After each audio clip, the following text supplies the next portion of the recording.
Hello future officers, welcome to Firdaus Academy. So நம்ம percentage topics வந்து பார்த்துட்டு இருக்கிறோம். ஸோ அந்த பர்சன்டேஜ் டாபிக்ல வந்து நம்ம பார்ட் 3 வீடியோவில் வந்து இருக்கிறோம். ஸோ பார்ட் 1 and 2 வீடியோ வந்து பார்க்காதவங்க வந்துட்டு கண்டிப்பாக அதை வந்து பார்த்துட்டு இங்கே வாங்க. ஏன்னா அதில் வந்து நம்ம மொத்தமாக டோட்டலாக வந்து 16 டைப்ஸ் வந்துட்டு சொல்லியிருந்தோம். ஸோ அந்த 16 டைப்பில் நம்ம வந்து 7th டைப் வந்து இந்த வீடியோவில் வந்து ஸ்டார்ட் பண்ணுது. சரியா? ஸோ 7th டைப் என்னன்னு கேட்டிங்கன்னா மார்க்ஸ் அப்படின்னு சொல்லிட்டு எழுதியிருப்பீங்க. ஸோ இந்த டைப்பில் வந்துட்டு பார்த்தீங்கன்னா மார்க்ஸை பேஸ் பண்ணின சம்ஸ் வந்துட்டு இந்த டைப்ஸில் வந்து வரும். ஸோ எக்ஸாம்பிள் இங்கே பாருங்க, student gets 31% in an examination. சரி, அப்போ ஒரு மாணவர் வந்துட்டு 31% மதிப்பெண்கள் வந்து பெற்றிருக்கிறாரு அப்படின்னு சொல்றாங்க. ஸோ ஒரு எக்ஸாம் அப்படின்னு எடுத்துக்கிட்டோம்னா அந்த எக்ஸாம்ல மொத்தமா டோட்டலா எவ்வளவு பர்சன்டேஜ் மார்க்ஸ் இருக்குன்னா 100% மார்க் இருக்கும். ஸோ அந்த 100% மார்க் தான் அவனுடைய அந்த எக்ஸாமுடைய மொத்த டோட்டல் மார்க்ஸ் அப்படின்னு சொல்லிட்டு சொல்லலாம். ஸோ அந்த 100% மார்க் அப்படின்றதுக்கு மீனிங் வந்து 100 மார்க் அப்படின்றது கிடையாது.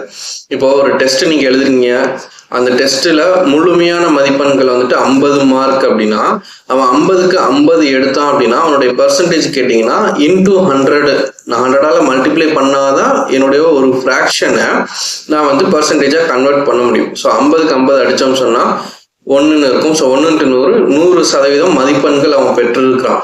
சரியா? அந்த சதவீதம் கேட்டீங்கன்னா 100%. ஆனா அவன் எடுத்த எக்ஸாக்ட் மார்க் கேட்டீங்கன்னா 50 மார்க். ஸோ மார்க் எக்ஸாக்ட் மார்க்ன்றது வேற, பர்சன்டேஜ் ஆஃப் தி மார்க்ஸ் அப்படின்றது வேற. சரியா? இப்ப அதே இது அந்த 50 மார்க் பரீட்சையில 25 மார்க் அவன் எடுத்திருக்கிறான் அப்படின்னா அவனுடைய மார்க்ஸ் பர்சன்டேஜ் கேட்டோம் அப்படின்னா எப்படி கண்டுபிடிக்கணும்? இந்த 25 அடிச்சோம்னு சொன்னா 1/2 அப்படின்னு இருக்கும். இங்க இன்டூ 100 நம்ம மல்டிப்ளை பண்ணணும். ஏன்னா ஒரு ஃப்ராக்ஷனை நம்ம பர்சன்டேஜா கன்வெர்ட் பண்ணணும்னா 100ஆல மல்டிப்ளை பண்ணணும் அப்படின்றத நம்ம பார்ட் 1 வீடியோலயே பேசிக்ஸ் வந்து நம்ம பார்த்துருந்தோம். ஸோ இப்போ 1/2 × 100னா 2 100ஆல அடிச்சா 100 2ஆல் அடிச்சா 15 வரும். இப்போ 50% மார்க் அப்படின்றது கிடைக்கும். சரியா? ஸோ இது வந்து மார்க்குக்கும் பர்சன்டேஜ் மார்க்குக்கும் உண்டான வித்தியாசம். ஸோ இப்போ ஒரு எக்ஸாம்ல முழுமையான மதிப்பெண்கள் எவ்வளோன்னு கேட்டீங்கன்னா 100% மார்க் இருக்கும். அதுல அந்த ஒரு ஸ்டூடெண்ட் எவ்வளோ மார்க் ஸ்கோர் பண்ணியிருக்கான் அப்படின்னா 31% மார்க் வந்து ஸ்கோர் பண்ணியிருக்கிறான். சரியா? இது ஃபர்ஸ்ட் கண்டிஷன். ஸோ இப்படி 31% மார்க் ஸ்கோர் பண்ணி அவன் என்ன பண்ணிட்டான்னா ஃபெயில்ஸ் பை 12 மார்க்ஸ். ஸோ ஒரு பரீட்சையில் 31% மார்க் எடுத்தும் அவன் என்ன ஆயிட்டான்னா தேர்ச்சி பெறலை. ஸோ 31% மதிப்பெண்களை பெற்று 12 மதிப்பெண்கள் குறைவாக பெற்றதால் தேர்ச்சி பெறவில்லை. ஸோ அப்போ ஒரு பாஸ் மார்க் அப்படின்ற ஒன்று இருக்குது. சரியா? பாஸ் மார்க் அப்படின்னு ஒன்று இருக்குது. அந்த மார்க் எவ்வளோன்னு எனக்கு தெரியாது, அந்த மார்க்கினுடைய பர்சன்டேஜும் எனக்கு தெரியாது. ஆனால் எனக்கு என்ன மட்டும் தான் தெரியும் அப்படின்னா ஏ அப்படின்ற ஒரு ஸ்டூடெண்ட் இருக்கிறான், அவன் 31% மார்க் எடுத்திருக்கிறான். அவன் வந்து பாஸ் மார்க்கை விட எவ்வளோ மார்க் கம்மியாக எடுத்திருக்கிறான் அப்படின்னா 12 மார்க் வந்து கம்மியாக எடுத்திருக்கிறான். சரியா? அப்போ அவன் எக்ஸ்ட்ரா ஒரு 12 மார்க் எடுத்திருந்தா அவனை வந்து பாஸ் ஆயிருப்பான், பாஸ் மார்க் கிடைச்சிருக்கும் அப்படின்னு சொல்லிட்டு சொல்றாங்க. இப்போ நெக்ஸ்ட் பாருங்க, if the pass percentage is 35%. So இங்கே கொடுத்துட்டாங்க பாஸ் பர்சன்டேஜ் வந்து 35%ன்னு கொடுத்துட்டாங்க. ஸோ இப்போ பாஸ் மார்க் அப்படின்றது ஒரு எக்ஸாம்ல 35% மதிப்பெண்கள் எடுத்தா அவன் வந்து பாஸ் ஆயிடுவான். ஆனால் அவன் 31% தான் எடுத்திருக்கிறான். அப்படி 31% எடுத்ததுனால அவன் எவ்வளோ மார்க்ல ஃபெயில் ஆயிட்டான்னா 12 மார்க்ல ஃபெயில் ஆயிட்டான்.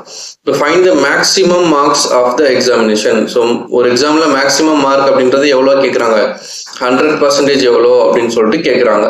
இப்போ இது எப்படி கண்டுபிடிக்கிறது அப்படின்னு கேட்டீங்கன்னா, இப்போ நான் இங்க என்ன எழுதியிருக்கிறேன், ஒரு ஈக்குவேஷன் ஒரு மேக்ஸ் ஃபார்முலா எதுவுமே எழுதல. அவங்க கொடுத்துருக்கிறத ஜஸ்ட் ஒரு கிராஃப் மாதிரி நான் வந்து பிளாட் பண்ணியிருக்கிறேன். ஒரு எக்ஸாம்ல மேக்ஸிமம் மார்க் அப்படின்றது 100%. அந்த ஏ அப்படின்ற ஒரு ஸ்டூடெண்ட் வந்து 31% மார்க் எடுத்திருக்கிறான். அந்த பாஸ் மார்க் அப்படின்றது 35% அப்படின்னு கொடுத்துருக்குறாங்க. ஸோ இந்த பாஸ் மார்க் அவன் அடையணும் அப்படின்னா 12 மார்க் அவன் எக்ஸ்ட்ரா எடுத்திருக்கணும். ஸோ இந்த பாஸ் மார்க்குக்கும் ஏக்கும் இடைப்பட்ட அந்த தூரம் டிஸ்டன்ஸ் அப்படின்றது 12 மார்க். சரியா?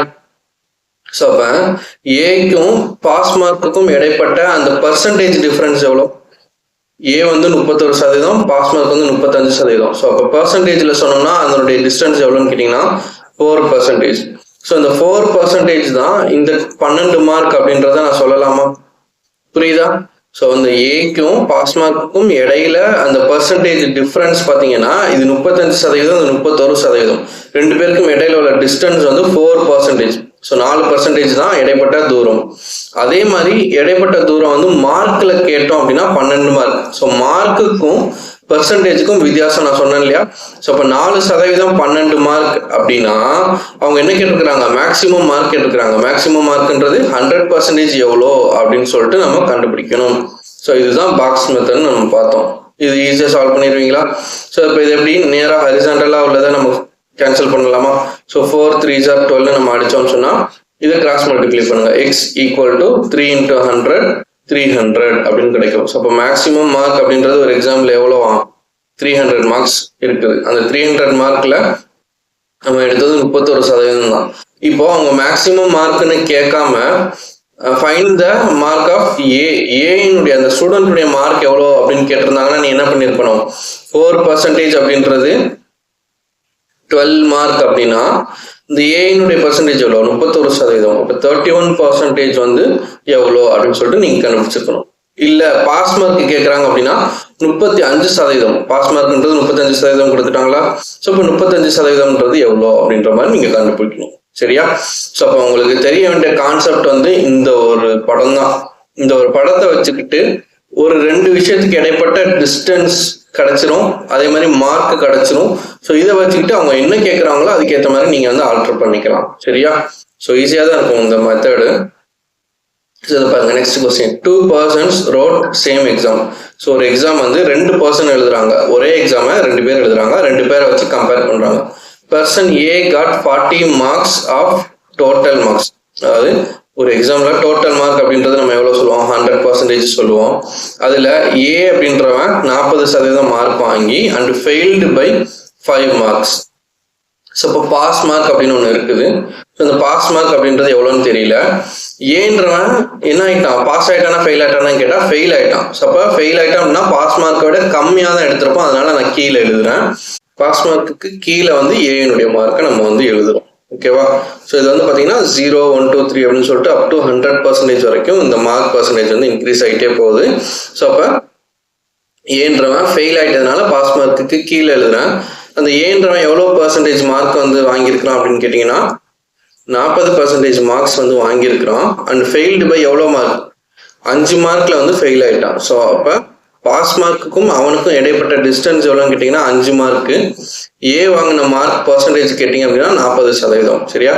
அதே மாதிரி person B got 50% of total marks. So மொத்த மார்க்கில் பீன்றவன் 50% மார்க் வந்து எடுத்துட்டான். ஸோ 50% மார்க் எடுத்துட்டான்னா கண்டிப்பாக ஏயை விட அதிகமாக எடுத்திருக்கிறான். ஸோ அது வந்து இங்கே வருமா அப்படின்றதான் கேள்வி. அதாவது பாஸ் மார்க்குக்கு கீழே வருமா பாஸ் மார்க்குக்கு மேலே வருமா அப்படின்றதான் கேள்வி. அதாவது அவன் பாஸ் ஆயிருக்கானா ஃபெயில் ஆயிருக்கானா அவ்வளோதான். and got 25 marks more than pass mark. ஓகேவா? அப்போ பாஸ் மார்க்கை விட அதிகமாக தான் அவன் எடுத்திருக்கிறான். அதனால நான் மேலே போடுறேன். பி அப்படின்றவன் எத்தனை சதவீதம் மார்க் எடுத்திருக்கிறான்? 50%. சரியா? பி அப்படின்றவன் 50% மார்க் வந்து ஸ்கோர் பண்ணியிருக்கிறான். அப்படி ஸ்கோர் பண்ணி பாஸ் மார்க்கை விட அவன் எவ்வளோ அதிகமாக வாங்கியிருக்கான் அப்படின்னா 25 மார்க்ஸ் வந்து அதிகமாக வாங்கியிருக்கான். ஸோ இப்போ இந்த பாஸ் மார்க்குக்கும் இந்த பிக்கும் இடைப்பட்ட டிஸ்டன்ஸ் என்னன்னு கேட்டிங்கன்னா 25 மார்க். அப்போ ஃபைண்ட் த டோட்டல் மார்க் எவ்வளோ? ஏனுடைய மார்க் எவ்வளோ? பியினுடைய மார்க் எவ்வளோ? பாஸ் மார்க் எவ்வளோ? நான் சொன்னேன் இல்லையா? ஸோ இந்த ஒரு படத்தை வரைஞ்சிட்டிங்க அப்படின்னா அதுல இருந்து என்ன கேட்குறாங்களோ அதை நம்ம வந்து ஈஸியாக வந்து ஃபைண்ட் அவுட் பண்ணிடலாம். இப்போ நமக்கு என்ன இருக்குதுன்னு கேட்டிங்கன்னா பியினுடைய பர்சன்டேஜ் 50 இருக்குது, ஏனுடைய பர்சன்டேஜ் 40 இருக்குது. இப்போ அந்த பிக்கும் ஏக்கும் இடைப்பட்ட டிஸ்டன்ஸ் எவ்வளோ பர்சன்டேஜ் கேட்டீங்க? எவ்வளோ பர்சன்டேஜ் அப்படின்றத சொல்லுங்க. ஸோ அப்போ பிக்கும் ஏக்கும் இடைப்பட்ட டிஸ்டன்ஸ் எவ்வளோ பர்சன்டேஜ்னு கேட்டோம் அப்படின்னா 50க்கும் 40க்கும் இடைப்பட்ட டிஸ்டன்ஸ் எவ்வளோ? 10. ஸோ அப்போ 10%. சரியா? அதே மாதிரி மார்க்ல இன் டேர்ம்ஸ் ஆஃப் மார்க் பிக்கும் ஏக்கும் இடைப்பட்ட டிஸ்டன்ஸ் மார்க்ல எவ்வளோ அப்படின்னு கேட்டீங்கன்னா ஏல இருந்து பாஸ் மார்க் வரைக்கும் இங்க இருந்து இங்க 5 கிலோமீட்டர் அப்படின்ற மாதிரி ஞாபகம் வச்சுக்கோங்க. இங்க இருந்து இங்க 5 கிலோமீட்டர், இங்க இருந்து இங்க 25 கிலோமீட்டர். அப்போ மொத்தம் எத்தனை கிலோமீட்டர்? 30 கிலோமீட்டர். அந்த மாதிரி ஏக்கும் பிக்கும் இடைப்பட்ட மொத்த மார்க் அந்த டிஸ்டன்ஸ் எவ்வளோன்னு கேட்டீங்கன்னா 30 மார்க். அப்போ 10% தான் 30 மார்க் அப்படின்றத நம்ம எடுத்துக்கலாம். இப்போ 10% தான் 30 மார்க் அப்படின்னா find the total mark. Total மார்க்ன்றது எவ்வளோ? 100%. ஸோ அப்போ 100% எவ்வளோ அப்படின்றத நீங்கள் ஈஸியாக கண்டுபிடிச்சிருவீங்க. அண்ட் தென் ரெண்டாவது, ஸோ இது எல்லாமே நீங்கள் வந்து கமெண்ட் செக்ஷனில் நீங்கள் வந்து சொல்ல போகிறீங்க. 100% எவ்வளோன்றதை கண்டுபிடிச்சி சொல்ல போகிறீங்க. அண்ட் தென் ரெண்டாவது என்ன கேட்டிருக்கிறாங்க, ஏனுடைய மார்க் எவ்வளோ அப்படின்னா 40% எவ்வளோன்னு நீங்க கண்டுபிடிக்க போறீங்க. பியுடைய மார்க் 50% எவ்வளோன்னு கண்டுபிடிக்க போறீங்க. அண்ட் தென் பாஸ் மார்க்குக்கு தான் பர்சன்டேஜே கொடுக்கலையே அப்படின்னு கேட்கக்கூடாது. பாஸ் மார்க் வேணும் அப்படின்னா நம்ம என்ன பண்ணலாம், ஏனுடைய மார்க் அந்த 40% மார்க்கை கண்டுபிடிச்சி அந்த ஏ கூட நம்ம என்ன பண்ணணும், எவ்வளோ மார்க் ஆட் பண்ணா எனக்கு பாஸ் மார்க் கிடைக்கும் அப்படின்னா 5 மார்க்கை நான் ஆட் பண்ணா எனக்கு பாஸ் மார்க் கிடைச்சிடும். ஸோ இப்படியும் கண்டுபிடிக்கலாம். இல்லைன்னா பியுடைய மார்க் நான் கண்டுபிடிச்சிருவேனா, ஸோ பியினுடைய மார்க்கை கண்டுபிடிச்சி அவனுடைய மார்க்ல இருந்து எத்தனை மார்க்கை நான் வந்து கழிக்கணும்னு கேட்டீங்கன்னா 25 மார்க்கை நான் கழிச்சேன்னா நான் ரிவர்ஸ்ல பாஸ் மார்க்குக்கு வந்துடுவேன். ஸோ நான் என்னுடைய அட்வைஸ் என்னன்னா, எப்பவுமே பாஸ் மார்க்கை விட கம்மியா எடுத்தவனுடைய மார்க்கை வச்சுக்கிட்டு அதுல இருந்து சம் மார்க்ஸ் ஆட் பண்ணா எனக்கு கிடைக்கும் இல்லையா, அந்த கண்டிஷன் எடுத்துக்கோங்க. ஏன்னா ஆட் பண்றது ஈஸியா வந்து ஆட் பண்ணிடலாம். சரியா? ஸோ இப்போ ஃபர்ஸ்ட் இந்த ரெண்டுக்கும் இடைப்பட்ட டிஸ்டன்ஸ், ஏக்கும் பிக்கும் இடைப்பட்ட டிஸ்டன்ஸ் கண்டுபிடிக்கிறீங்க. அதே மாதிரி இன் டர்ம்ஸ் ஆஃப் மார்க்லையும் எடுத்து எழுதிடுவீங்க. ஸோ இதை எடுத்து எழுத தெரிஞ்சிட்டாலே போதும். ஸோ ரிமைனிங் 100% டோட்டல் மார்க் எவ்வளோ, ஏனுடைய மார்க் எவ்வளோ, பியினுடைய மார்க் எவ்வளோ, இது எல்லாமே நம்ம வந்து ஈஸியாக வந்து சொல்லிடலாம். சரியா? ஸோ இதை வந்து என்ன ஆன்சர் அப்படின்றத ஃபைண்ட் அவுட் பண்ணி எனக்கு கமெண்ட் செக்ஷன்ல சொல்லுங்க. And then next one. So இதை வந்து நான் வந்து இந்த படம் வந்து போட்டு காமிக்கல, இது உங்களுடைய ஹோம்ஒர்க். சரியா? ஸோ இதுல வந்து நீங்க தான் வந்து படம் போட்டு நீங்க தான் வந்து அந்த டிஸ்டன்ஸ் என்னன்றதை கண்டுபிடிச்சி ஃபுல்லாமே நீங்க தான் வந்து சால்வ் பண்ண போறீங்க. சரியா? ஸோ மாடலுக்கு 2 சம் நான் சொல்லி கொடுத்துருக்கிறேன். ஸோ அதை வச்சு நீங்க வந்து சால்வ் பண்ணி காட்டுங்க. ஸோ அதே மாதிரி இதுவுமே வந்து நீங்க வந்து ஹோம்ஒர்க்கை வந்து எடுத்துக்கலாம். சரியா? Peter got 30% of maximum mark in an exam failed by 10 marks. So same தான். And Paul got 40% of the total mark and 15 marks more than the pass mark. So அப்போ என்னது, பாஸ் மார்க்னு ஒன்று இருக்குது. ஒருத்தன் பாஸ் மார்க்கை விட அதிகமாக எடுத்திருக்கிறான், இன்னொருத்தன் பாஸ் மார்க்கை விட கம்மியாக எடுத்திருக்கிறான். ஸோ அப்போ இவங்க 2 பேருக்கு உண்டான distance in terms of percentage எவ்வளோ, இன் டர்ம்ஸ் ஆஃப் மார்க்ஸ்ல எவ்வளோ அப்படின்னு சொல்லிட்டு கண்டுபிடிச்சி இந்த பாஸ் மார்க் தான் வந்து என்னன்னு கேட்டிருக்கிறாங்க. ஸோ இந்த மாதிரி நீங்க ஃபைண்ட் அவுட் பண்ணணும். கிளியரா? நெக்ஸ்ட் டைப் போகலாம். நெக்ஸ்ட் டைப் என்னன்னு கேட்டீங்கன்னா எலெக்ஷன்ஸ். ஸோ எலெக்ஷன் பேஸ் பண்ணி, அதாவது 2 கேண்டிடேட் ஏ அண்ட் பி அப்படின்னு 2 கேண்டிடேட் இருக்கிறாங்க. ஸோ இவங்க எவ்வளோ பர்சன்டேஜ் ஓட்ஸ் வந்து கெயின் பண்ணியிருக்கிறாங்க அப்படின்ற மாதிரியான பேசிஸ்ல வந்து கொஸ்டின் வரும். சரியா? in an election between 2 candidates, a person who got 58% of the total votes. So இந்த டோட்டல் ஓட் அப்படின்றது டோட்டல் மார்க் மாதிரி 100% ஓட்ஸ் தான் வந்து டோட்டல் ஓட்ஸ். சரியா? ஸோ அப்போ ஒரு பர்சன் வந்துட்டு 58% வந்து ஓட்டு வாங்கிட்டான். ஸோ அப்போ ஒரு பர்சன் 58% ஓட்டு வாங்கிட்டான் அப்படின்னா ரிமைனிங் ஓட்டை ஃபுல்லாக பி வாங்கியிருப்பாங்க. கரெக்டாக? ஸோ 2 பேர் தான் வந்து அந்த எலெக்ஷன்ல வந்து பார்ட்டிசிபேட் பண்றாங்க. ஸோ 58 அப்படின்னா மொத்தம் வந்து 100, ஒருத்தர் 58 வாங்கிட்டான். அப்போ ரிமைனிங் வந்து 42% வந்து பி வந்து வாங்கியிருப்பான். ஸோ அன்லெஸ் அவங்க வந்து ஏதாவது ஓட்ஸ் அந்த ஓட் பண்ணதுல அந்த இன்வாலிட் ஓட் அந்த மாதிரிலாம் எதுவும் இல்லை, நோட்டா எதுவும் இல்லை அப்படின்ற மாதிரி இருக்கும் பொழுதுதான் இந்த கண்டிஷன். சரியா? இப்ப வந்து இத்தனை சதவீதம் வந்து 10% நோட்டா அப்படின்னா இப்ப ஏ வந்து 58% வாங்கிட்டான், 10% வந்து நோட்டா அப்படின்னு சொல்லிட்டாங்கன்னா அப்ப ரிமைனிங் 58 10 போக ரிமைனிங் உள்ள அமௌண்ட் தான் வந்துட்டு இந்த பி வந்து ஓட்டா வந்து பெற்றிருப்பான். சரியா? ஸோ அந்த மாதிரி நீங்க வந்து கண்டிஷனுக்கு ஏற்ற மாதிரி பண்ணிக்கணும். ஸோ இந்த இதுல எதுவுமே கொடுக்கல, டைரக்டா ஒரு 100 பேர் இருக்காங்கன்னா 100 பேர்ல 58 பேர் ஏ சூஸ் பண்றாங்க, 42 பேர் பி சூஸ் பண்றாங்க, அவ்வளவுதான். ஸோ ஒரு பர்சன் 58% வந்து ஓட்டு வாங்கி எலெக்ஷன் வந்து வின் பண்ணிட்டான். ஸோ ஆப்வியஸா 50%க்கு மேல அப்படின்ற போது 2 பேருக்கு மத்தியில ஒரு எலெக்ஷன் நடக்குதுன்னா 50%க்கு மேல பெற்றுட்டாலே அவன் வந்து வின்னர் ஆயிரும் ஆட்டோமேட்டிக்கா. ஏன்னா அவன் அதிகமான ஓட்டு வந்து கண்டிப்பா வாங்கியிருந்திருப்பான். இப்போ வந்து election by majority of 960 votes. So by majority of 960 votes அப்படின்னா இவங்க 2 பேருக்கும் இடையில அந்த ஓட் டிஃபரன்ஸ் எவ்வளோன்னு கேட்டீங்கன்னா 960 votes. ஸோ அப்போ அதே மாதிரி நம்ம போன சம்ல எப்படி மார்க்ஸ்ல வந்து 2 பேருக்கும் இடையில mark difference and percentage difference பார்த்தோமா, அதே மாதிரி இங்க வந்து ஓட் டிஃபரன்ஸ் அண்ட் அந்த ஓட் பர்சன்டேஜ் டிஃபரன்ஸ் பார்க்க போறோம். இப்போ 58க்கும் 42க்கும் உண்டான பர்சன்டேஜ் டிஃபரன்ஸ் எவ்வளோ அப்படின்னு கேட்டீங்கன்னா 16%. ஸோ அப்போ 16% தான் இந்த 960 votes அப்படின்றத சொல்லலாம். சரியா? 16% தான் 960 votes அப்படின்னா find the total votes polled. So total votes polled அப்படின்னா மொத்தமா எத்தனை சதவீதம் ஓட் போல இருக்கும், இந்த 100% தான் நம்ம வந்து கண்டுபிடிக்கணும். ஸோ அப்போ 16% வந்து 960 அப்படின்னா 100% எவ்வளோ? So tell me the answer இந்த கமெண்ட் செக்ஷன். சரியா? ஸோ எதுக்காக கமெண்ட் செக்ஷனில் சொல்கிறேன் அப்படின்னா, இப்போ நான் கிளாஸில் நடத்தினேன் அப்படின்னா எப்படி பண்ணணும் அப்படின்ற விஷயத்த நான் சொல்லி கொடுத்துருவேன். அண்ட் தென் அதை சால்வ் பண்ணி ஸ்டூடெண்ட்ஸ் சொல்லும் போது தான் ஒரு இன்ட்ராக்டிவாக வந்து போகும். ஸோ அது மாதிரி நீங்களும் வந்துட்டு ஸோ இந்த வீடியோ பார்த்துட்டு இருக்கும்போதே நீங்கள் வந்து இதை வீடியோ பாஸ் பண்ணிவிட்டு ப்ராப்ளமை சால்வ் பண்ணிவிட்டு அந்த கமெண்ட் செக்ஷனில் ஆன்சரை சொல்லிவிட்டு அண்ட் தென் நெக்ஸ்ட் கொஸ்டினுக்கு வந்து மூவ் ஆன் பண்ணுங்கள். சரியா? ஏன்னா நீங்கள் ஜஸ்ட் வீடியோ மட்டுமே பார்த்துட்டே இருந்தீங்கன்னா நீங்கள் ப்ராக்டிஸ் பண்ணுற மாதிரி இருக்காது. ஜஸ்ட் நான் சொல்லிக் கொடுக்குறத மட்டும் நீங்கள் காப்பி பண்ணுற மாதிரி இருக்கும். ஸோ மேக்ஸ் வந்து அந்த மாதிரி இருக்கக்கூடாது. ஸோ அதனால் நீங்கள் வந்து ப்ராக்டிஸ் பண்ணுங்கள். சரியா? ஸோ அந்த நெக்ஸ்ட் கொஸ்டின் பாருங்கள்.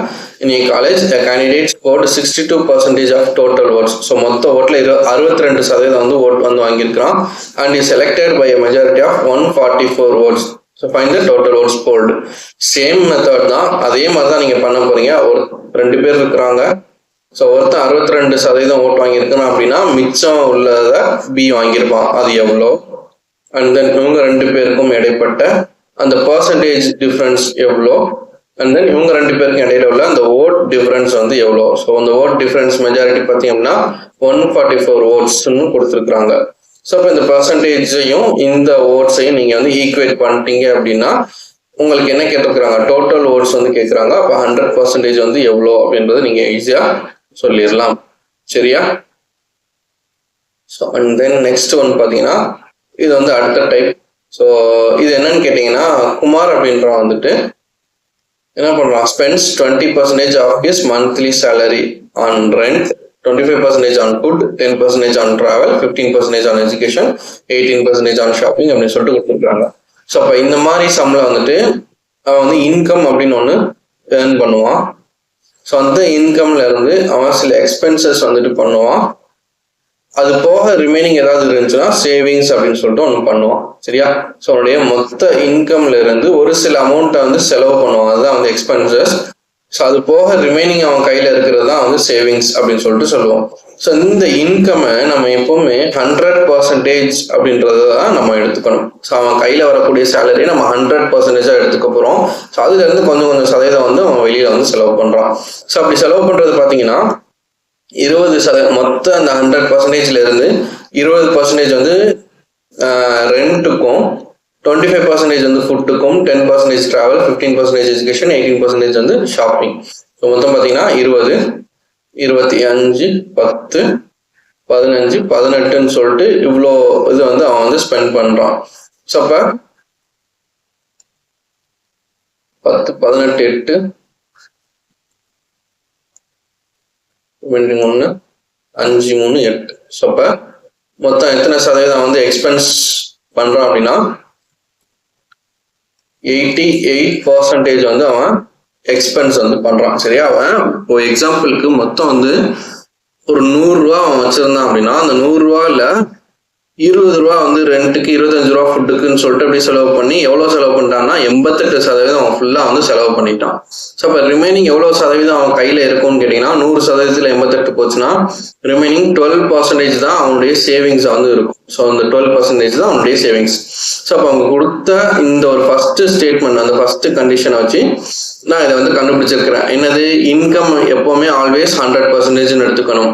அதே மாதிரி டோட்டல் மார்க்ஸ் எப்பவுமே 100% எடுத்துக்கணும். அதே மாதிரி டோட்டல் ஓட்ஸ் போல்டு அது எல்லாமே 100% தான் நம்ம எடுத்துக்கணும். சரியா? அதுல இருந்து எக்ஸ்பென்சஸ் போச்சுன்னா ரிமைனிங்ல இருந்து சேவிங்ஸ்னு நமக்கு அந்த கான்செப்ட் தெரியும். அப்ப இந்த எக்ஸ்பென்சஸ் மொத்தமா நான் ஆட் பண்ணி 88%ன்றதை கண்டுபிடிச்சி அதுல இருந்து சேவிங்ஸ் வந்து 12%ன்னு கண்டுபிடிச்சிருக்கிறேன். இது ஃபர்ஸ்ட் ஸ்டேட்மெண்ட்ல இருந்து நான் கண்டுபிடிச்சிட்டேன். நெக்ஸ்ட் he saves 4800 அப்படின்றத சொல்றாங்க. ஸோ அப்போ அவன் எவ்வளோ ருபீஸ் சேவ் பண்றான் அப்படின்னா 4800 ரூபா அவன் வந்து சேவ் பண்றான் அப்படின்னா what is his monthly salary? So அப்போ அவனுடைய மந்த்லி சேலரி எவ்வளோன்னு கேட்குறாங்க. ஸோ அப்போ இதுல இருந்து உங்களால கண்டுபிடிச்சிட முடியுமா? 12% வந்து 4800 இதான் வந்து சேவிங்ஸ் அப்படின்னா 100% அவனுடைய மொத்த இன்கம் சேலரி எவ்வளோ அப்படின்றத பாக்ஸ் மெத்தட் போட்டு பண்ணிடலாமா? ஸோ இது கிராஸ் மல்டிப்ளை பண்ணிட்டீங்கன்னா உங்களுக்கு ஆன்சர் கிடைச்சிரும். ஸோ அப்போ இதுக்கான ஆன்சர் என்ன அப்படின்றத கமெண்ட் செக்ஷன்ல சொல்லுங்க. நம்ம நெக்ஸ்ட் சம்க்கு மூவ் ஆன் பண்ணலாம். நெக்ஸ்ட் என்னது? After spending 40% on machinery, 25% on building, 15% on raw materials and 5% on furniture. Rani had a balance of rupees 1305. So அப்போ மொத்தமாக அந்த ராணியினுடைய இன்கம் எவ்வளோ 100% அவங்களுடைய சேலரி. அதில் 40 + 25 40 25 15 5. ஸோ இவ்வளோ பர்சன்டேஜ் ஃபுல்லாக செலவு பண்ணது எவ்வளோன்னு கேட்டிங்கன்னா 15 5 ரிமைண்டர் 1 5 3 8. ஸோ 85% வந்து அவங்க மொத்தம் வந்து செலவு பண்ணுறாங்க. சரியா? ஸோ உங்களுடைய மொத்த எக்ஸ்பென்சஸ் எவ்வளோன்னு கேட்டிங்கன்னா ஓவராலாக 85% செலவு பண்ணுறாங்க. அப்போ ரிமைனிங் அவங்கள்ட்ட இருக்கிறது 15% வந்து சேவிங்ஸாக இருக்கும். ஸோ அந்த பேலன்ஸ் தான் வந்து அமௌண்ட் எவ்வளோ கொடுத்துருக்குறாங்க, 1305 rupeesனு கொடுத்துருக்குறாங்க. ஸோ 15% வந்து 1305 அப்படின்னா த மணி வித் ஹர் வாஸ் அப்படின்னா அவருடைய இனிஷியல் சேலரி என்ன. ஸோ அப்போ 15% அப்படின்றது 1305 அப்படின்னா 100% எவ்வளோ, இதுதான் வந்து நீங்கள் கண்டுபிடிக்க போறீங்க. இதில் ஏதாவது ரொம்ப காம்ப்ளிகேட்டடான ஃபார்முலா ஏதாவது நம்ம யூஸ் பண்ணுறோமா அப்படின்னு கேட்டால் ஒன்றுமே கிடையாது. ஜஸ்ட் கான்செப்ட் தான். ஸோ அவனோட இன்கம்ல இருந்து எக்ஸ்பென்சஸை கழிச்சோம்னா எனக்கு சேலரி கிடைக்கும். இந்த கான்செப்ட் தெரிஞ்சால் போதும். கொஸ்டின்ல வந்து அவங்களுடைய பேலன்ஸ் எவ்வளோ இருக்குதுன்றத சொல்லிட்டாங்க. ஸோ இப்போ 15% வந்து 1305 அப்படின்னா 100% எவ்வளோ அப்படின்றத கிராஸ் மல்டிப்ளை பண்ணி கண்டுபிடிக்க போகிறோம். சரியா? ஸோ இந்த பாக்ஸ் மெத்தட் தான் நம்ம எல்லா இடங்கள்லையும் யூஸ் பண்ணுவோம். ஸோ இதை மட்டும் பார்த்துக்கோங்க நல்லா. And then next பார்த்தீங்க அப்படின்னா a man spends 10% of his income on food, 80% of the remaining income on clothing. So இப்போ இது என்ன மீனிங் அப்படின்னா a man spends 10% of his income. So அவனுடைய இன்கம் நான் வந்து எக்ஸ்ன்னு நான் எடுத்துக்கிறேன். ஸோ அந்த எக்ஸில் 10% வந்து அவன் செலவு பண்ணிட்டான். ஸோ இப்போ 10% வந்து செலவு பண்ணிட்டான் அப்படின்னா ரிமைனிங் அவன் கையில் எவ்வளோ பர்சன்டேஜ் இருக்கும், எக்ஸனுடைய 100% தான் அவனுடைய சேலரி. சரியா? அந்த 100%ல 10% அவன் வந்து செலவு பண்ணிடுறான். சரியா? செலவு பண்ணிட்டா ரிமைனிங் அவன் கையில் எவ்வளோ இருக்கும் அப்படின்னா 90% அவன் கையில் இருக்கும் இல்லையா? ஸோ 100 ரூபாயில 10 ரூபா செலவு பண்ணிட்டா ரிமைனிங் வந்து 90 ரூபா இருக்கும். அந்த ரிமைனிங் 90 ரூபாயில என்ன பண்றாங்க, ஸோ அந்த ரிமைனிங் இன்கம்னு கொடுத்ததுனால நம்ம இந்த மாதிரி பண்றோம். ஸோ ரிமைனிங் அவன் கையில இருக்கிறது எவ்வளோ, 90 ரூபா. அதுல 80% வந்து கிளாத்திங்க்கு வந்து செலவு பண்ணிட்டாங்க. ஸோ ரிமைனிங் இருக்கிறதுல 80 ரூபா வந்து அவங்க என்ன பண்றாங்க, கிளாத்திங்க்கு செலவு பண்ணிடுறாங்க. ஸோ இது வந்து அவங்க செலவு பண்ணது. சரியா? If he still has a balance of rupees 180. So இப்போ அவன் கையில இருக்கிறது எவ்வளோன்னு கேட்டீங்கன்னா 180 ரூபா. ஸோ அதை நீங்க எப்படி எழுதணும்னா டோட்டலா இருக்கிற சேலரி வந்து எக்ஸ், அதுல அவன் செலவு பண்றது எவ்வளோன்னு கேட்டீங்கன்னா 10% வந்து செலவு பண்றான். சரியா? ஸோ இது ஃபர்ஸ்ட் இனிஷியலா செலவு பண்ணது. நெக்ஸ்ட் கண்டிஷன் என்ன கொடுக்குறாங்க, ரிமைனிங் இன்கம் அந்த 10% செலவு பண்ணது போக ரிமைனிங் அவன் கையில இருக்கிறதுல இருந்து 80% செலவு பண்றான். ஸோ அதனால நான் எப்படி இதை மாத்தி எழுதுறேன்னா 10% செலவு பண்ணது போக ரிமைனிங் அவன் கையில இருக்கிறது 90%. அதுல அவன் எவ்வளவு செலவு பண்றான், 80% செலவு பண்ணிடுறான். அப்படி செலவு பண்ணது போக இப்ப அவன் கையில பேலன்ஸ் எவ்வளவு இருக்கும்னு சொல்றாங்கன்னா 180 ரூபா இருக்குன்றாங்க. ஸோ அப்ப 80% செலவு பண்ணிட்டா ரிமைனிங் அவன்கிட்ட எவ்வளவு சதவீதம் இருக்குன்னு கேட்டா 20% தான் ரிமைனிங் அவன் கையில இருக்கும்.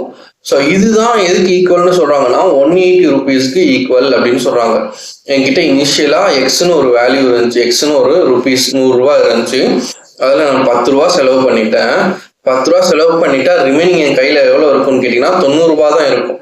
அந்த 90 ரூபாயில 80% ருபீஸை நான் வந்து செலவு பண்றேன்.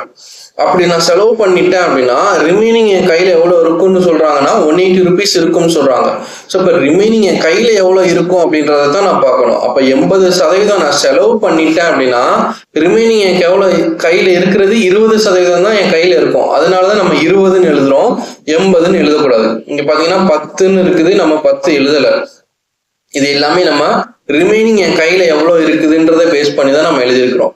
ஏன்னா கொஸ்டினுடைய ஃபார்மேட் அப்படி. அப்போ what is is total income. So அவனுடைய டோட்டல் இன்கமை நம்ம எக்ஸ்ன்னு இனிஷியலா எடுத்திருந்தோம். அப்போ இந்த ஈக்குவேஷனை சால்வ் பண்ணீங்கன்னா உங்களுக்கு எக்ஸ் கிடைச்சிடும். கரெக்டா? ஸோ இப்போ இது எல்லாமே மல்டிப்ளிகேஷன்ல தானே இருக்குது. அப்போ நம்ம ஈஸியா வந்து கேன்சல் பண்ணிடலாமா?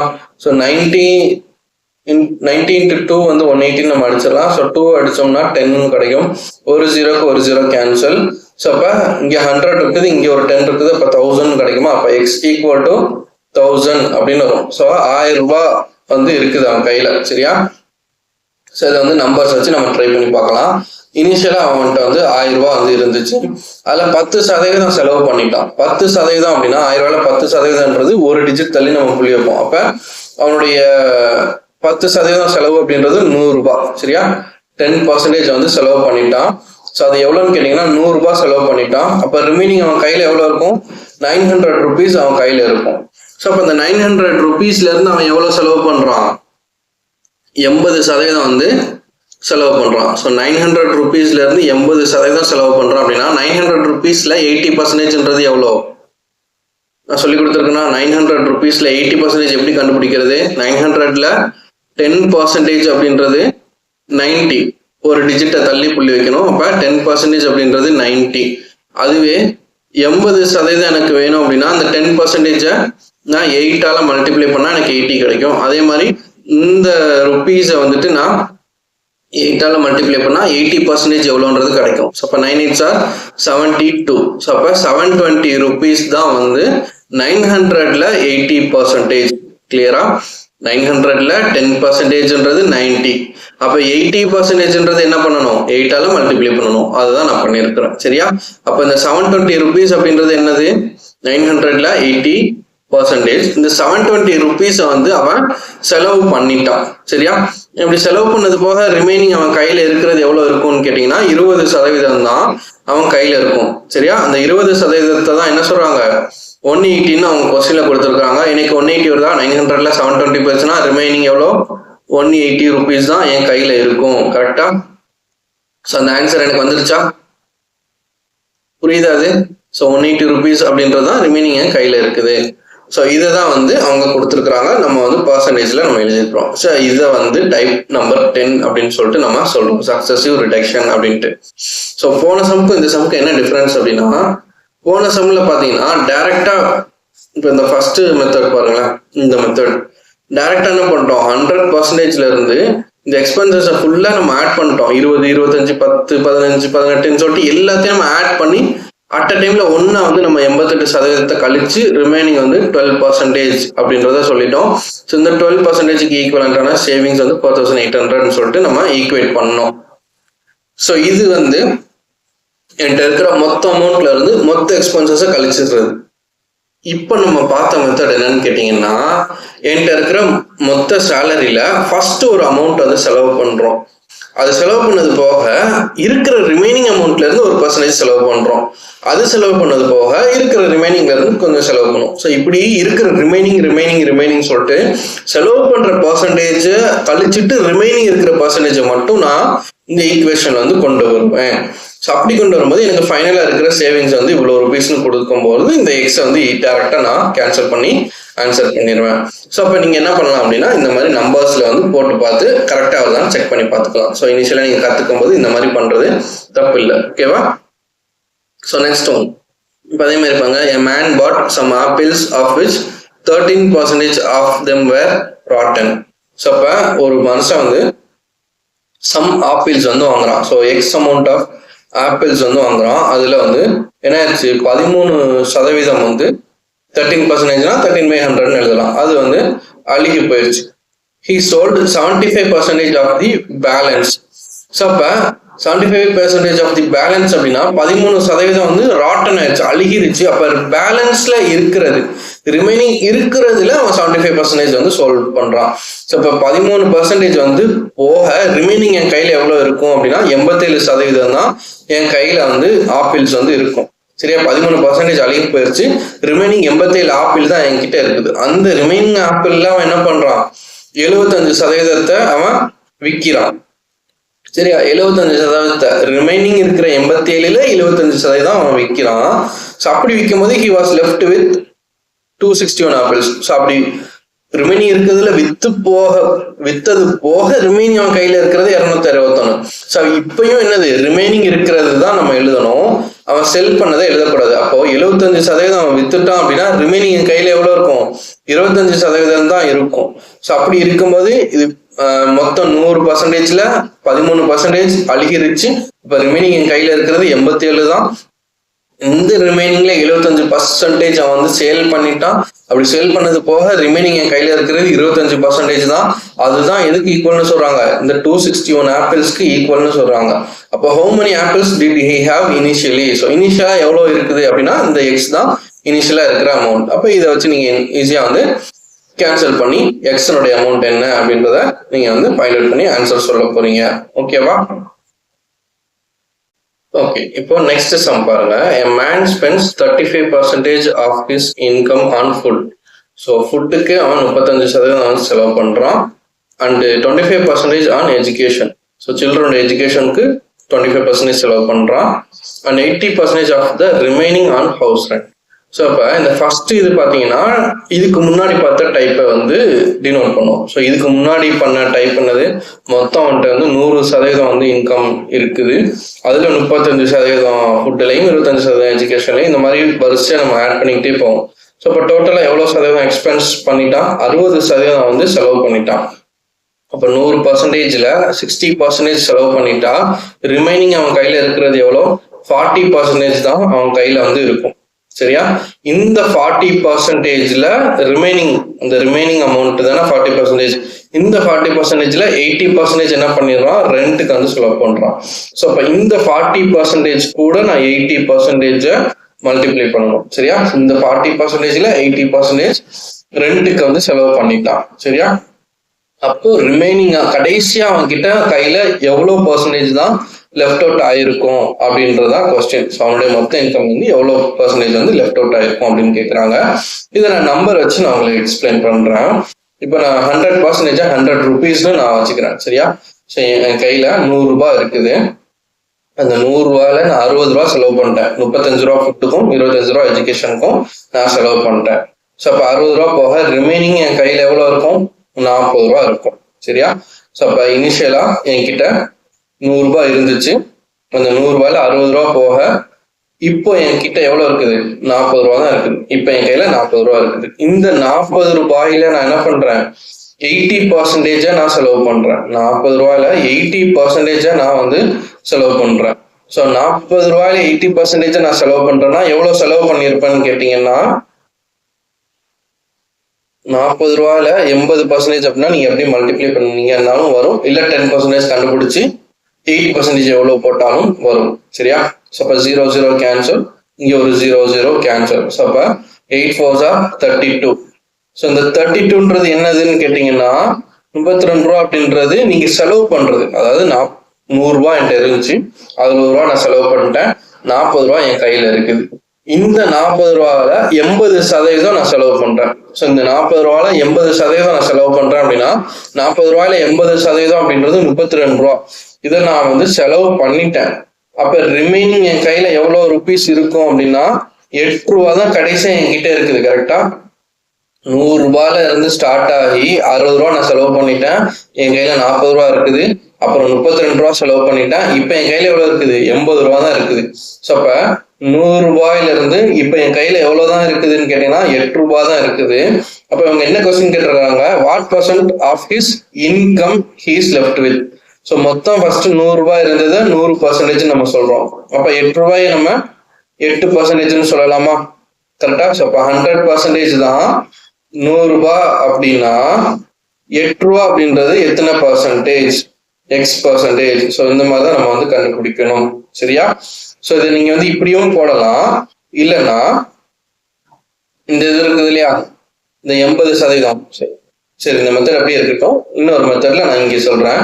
100 ரூபாயில 60 ரூபாய் செலவு பண்ணிட்டான். அப்ப அவன் கையில எவ்வளவுதான் இருக்கும்? 40 ரூபா இருக்கும். இந்த 40 ரூபாயில ரிமைனிங் அமௌண்ட், இந்த 40 ரூபா தான் ரிமைனிங் அமௌண்ட். இதுல 80% அவன் செலவு பண்ணிட்டான் அப்படின்னா ரிமைனிங் அவன் கையில எவ்வளவு இருக்குன்னு கேட்கறாங்க. எவ்வளவு பர்சன்டேஜ் இருக்கும்னு கேட்கறாங்க. அப்ப ரிமைனிங் எவ்வளவு கையில இருக்கும் அப்படின்றது கேட்டீங்கன்னா 20% தானே. ஸோ அப்ப 20% தான் அவன் கையில இருக்கும். ஸோ அப்ப இதை நீங்க சால்வ் பண்ணி பாருங்க. 0 0 கேன்சல், 0 0 கேன்சல். அப்ப 4 2s are 8. ஸோ அப்ப ரிமைனிங் அவன் கையில இருக்கிறது எவ்வளோ?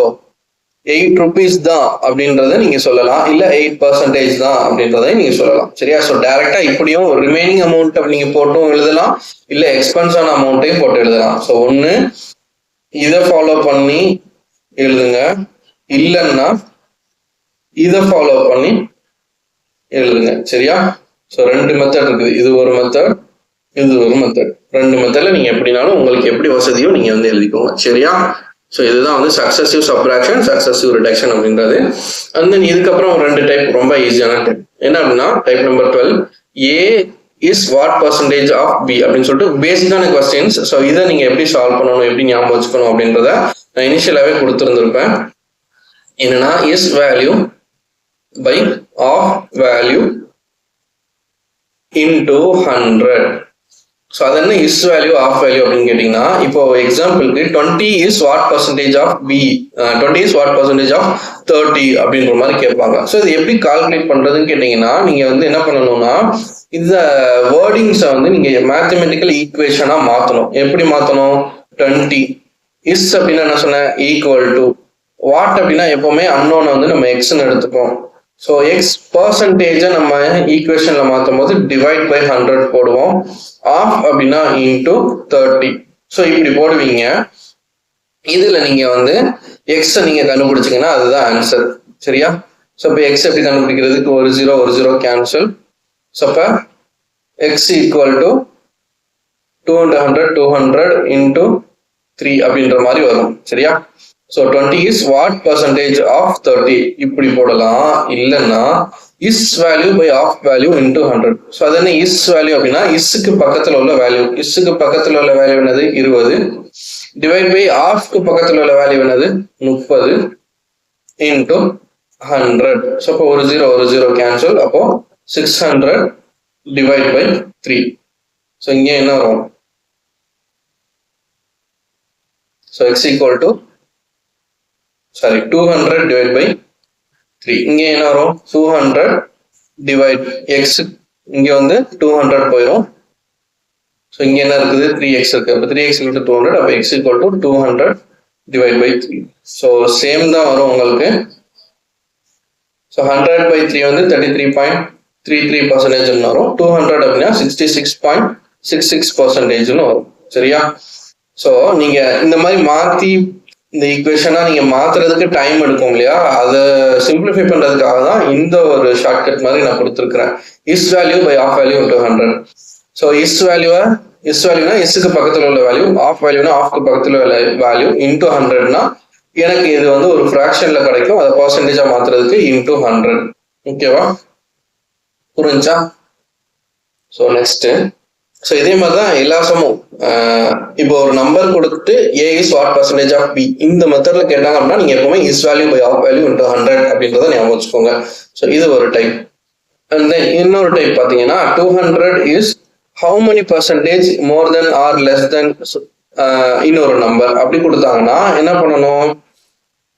ரெண்டுக்கும் உண்டான டிஃபரன்ஸ், அதாவது 2 நம்பர் இருக்குதா, ஏபி 200 300 2 நம்பர் இருக்குதா, இது ரெண்டுக்கும் உண்டான difference divide by than value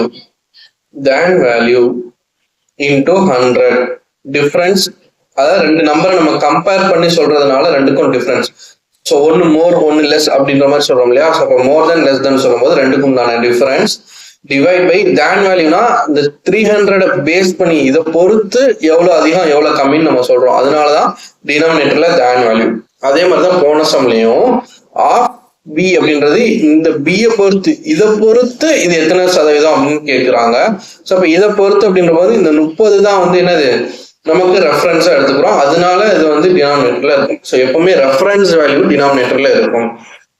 so அப்போ ரெண்டுக்கும் உண்டான டிஃபரன்ஸ் எவ்வளோ? 300க்கும் 200க்கும் டிஃபரன்ஸ் வந்து 100 டிவைட் பை than வேல்யூனா than பக்கத்துல உள்ள வேல்யூ 100 டிவைட் பை 300 இன்டூ 100னா எனக்கு பர்சன்டேஜ் வேணும் அப்படின்னா இன்டூ 100 நான் மல்டிப்ளை பண்ணணும். ஸோ அப்போ 2 0 கேன்சல். எனக்கு ஆட்டோமேட்டிக்கா என்னது 100 பை 3 அப்படின்னு தான் இருக்குது. அப்போ 33.33% தான் ஆன்சர். ஸோ 33.33% என்னது அதிகமா இருக்குது இல்ல கம்மியா இருக்குது அப்படின்றத ஆன்சர். சரியா? இங்க வந்து லெஸ் தென் கேட்டுக்கிறாங்க. அப்ப 33.33% கம்மியா இருக்குது. ஸோ நெக்ஸ்ட் வந்து பாத்தீங்க அப்படின்னா இப்படி ஒரு கொஸ்டின் இருக்குது. ஸோ இதுக்கு நீங்க ஆன்சர் சொல்ல போறீங்க. A equal to x percentage of y, B equal to y percentage of x, then which of the following is true? இதுல எது ட்ரூ அப்படின்னு சொல்லிட்டு கேட்கறாங்க. இப்போ இதை எப்படி சால்வ் பண்றதுன்னே உங்களுக்கு ஒரு ஐடியாவே இருக்காது. கரெக்டா? ஸோ இப்போ இந்த ஐடியாவை நான் கொண்டு வரேன். என்ன அப்படின்னா டைப் 14 அப்படின்னு ஒன்று நான் இன்ட்ரோடியூஸ் பண்றேன். இது என்னன்னா இது ஒரு property. X percentage of Y equal to Y percentage of X. இது ஒரு ப்ராப்பர்ட்டி, இதை ஞாபகம் வச்சுக்கோங்க. இது என்ன அப்படின்னா 20% of 100 equal to 100% of 20. So இந்த எக்ஸ்ன்னு இருக்கிற இடத்துல நான் 20 அப்படின்றத சப்ஸ்டியூட் பண்ணியிருக்கிறேன். ஒய்ன்னு இருக்கிற இடத்துல நான் 100ன்னு போட்டிருக்கிறேன். ஸோ இது வந்து ஈக்குவலா இருக்கும் அப்படின்றதுதான் ஒரு யூனிவர்சல் ட்ரூத். நீங்க ட்ரை பண்ணி பாருங்க. எக்ஸ் பர்சன்டேஜ் ஆஃப் ஒய் அப்படின்னா 20% ஆஃப் 100. ஸோ 20% ஆஃப் 100 100ல 20% அப்படின்றது எவ்வளோ அப்படின்னு கேட்டீங்கன்னா 20 தான். அது வந்து எதுக்கு ஈக்குவலா இருக்கும் அப்படின்னா 100% ஆஃப் 20. ஸோ 20ன்னு ஒரு நம்பர் இருக்குது, அந்த 20னுடைய 100% எவ்வளோ, அதே 20 தான். ஸோ அப்போ 20 ஈக்குவல் அப்படின்றது தான் இந்த ஒரு ப்ராப்பர்ட்டி வந்து நமக்கு சொல்லுது. ஸோ அப்போ இங்க கொஸ்டின்ல என்ன கொடுத்துருக்காங்க, ஏ அப்படின்றது என்னது, எக்ஸ் பர்சன்டேஜ் ஆஃப் ஒய் அப்படின்னு சொல்லியிருக்கிறாங்க. பி அப்படின்றது என்னது, ஒய் பர்சன்டேஜ் ஆஃப் எக்ஸ்ன்னு சொல்லியிருக்கிறாங்க. ஸோ இது ஏ, இது பி. ஸோ அப்போ X percentage of Y equal to Y percentage of எக்ஸ்ன்னு நம்ம படிச்சிருக்கிறோம். அப்போ ஏ அப்படின்றது எதுக்கு ஈக்குவலா இருக்கும், ஏ அப்படின்றது பிக்கு ஈக்குவலா இருக்குமா. ஸோ அப்போ இந்த கொஸ்டின் பொறுத்த வரைக்கும் ஏ ஈக்குவல் டு பி அப்படின்றதான் ஆன்சர். ஸோ இந்த மாதிரி கொஸ்டின்ஸ் வந்துட்டு இந்த ப்ராப்பர்ட்டியை பேஸ் பண்ணி கேட்பாங்க. ஸோ அதுக்கு நீங்க தயாராகிக்கோங்க அப்படின்றத சொல்றதுக்காக தான் இந்த X percentage of Y equal to Y percentage of X அப்படின்ற ப்ராப்பர்ட்டியை எக்ஸ்பிளைன் பண்ணியிருக்கிறேன். கிளியரா? ஸோ நெக்ஸ்ட் டைப் பார்த்தீங்கன்னா எரர் பேஸ் பண்ண டைப். ஸோ எரர் பர்சன்டேஜ் எவ்வளோ அப்படின்னு கேட்பாங்க. இது என்னன்னா எக்ஸாம்பிளோட நான் சொல்றேன். ஸோ ஐஎம்டி அப்படின்னா Indian meteorological department predicted the rainfall for the year 2024 for Chennai as 100 centimetre. So IMD வந்துட்டு சென்னை இந்த வானிலை ஆய்வு மையம் வந்துட்டு என்ன பண்றாங்கன்னா சென்னையில வந்துட்டு ரெயின்ஃபால் அளவு வந்துட்டு 100 சென்டிமீட்டர் இருக்கும் அப்படின்னு சொல்லிட்டு அவங்க வந்து என்ன பண்றாங்க, ப்ரெடிக்ட் பண்றாங்க. பட் ஆக்சுவலா ரெயின்ஃபால் அக்கர் ஆனது எவ்வளோன்னு கேட்டீங்கன்னா இது ப்ரெடிக்டட். ஆக்சுவல் என்னன்னு கேட்டீங்கன்னா 80 சென்டிமீட்டர் தான் வந்து ஆக்சுவலா வந்து அக்கர் ஆயிருக்கு. ஸோ இப்போ இங்க சம் எரர் நடந்திருக்குது இல்லையா, அந்த எரர் பர்சன்டேஜ் எவ்வளோ அப்படின்றத கண்டுபிடிக்கணும். So find the prediction error of IMD. So prediction error நம்ம கண்டுபிடிக்கணும். அதுக்கு ஃபார்முலா என்னன்னு கேட்டீங்கன்னா இதுதான் வந்து formula. So error percentage equal to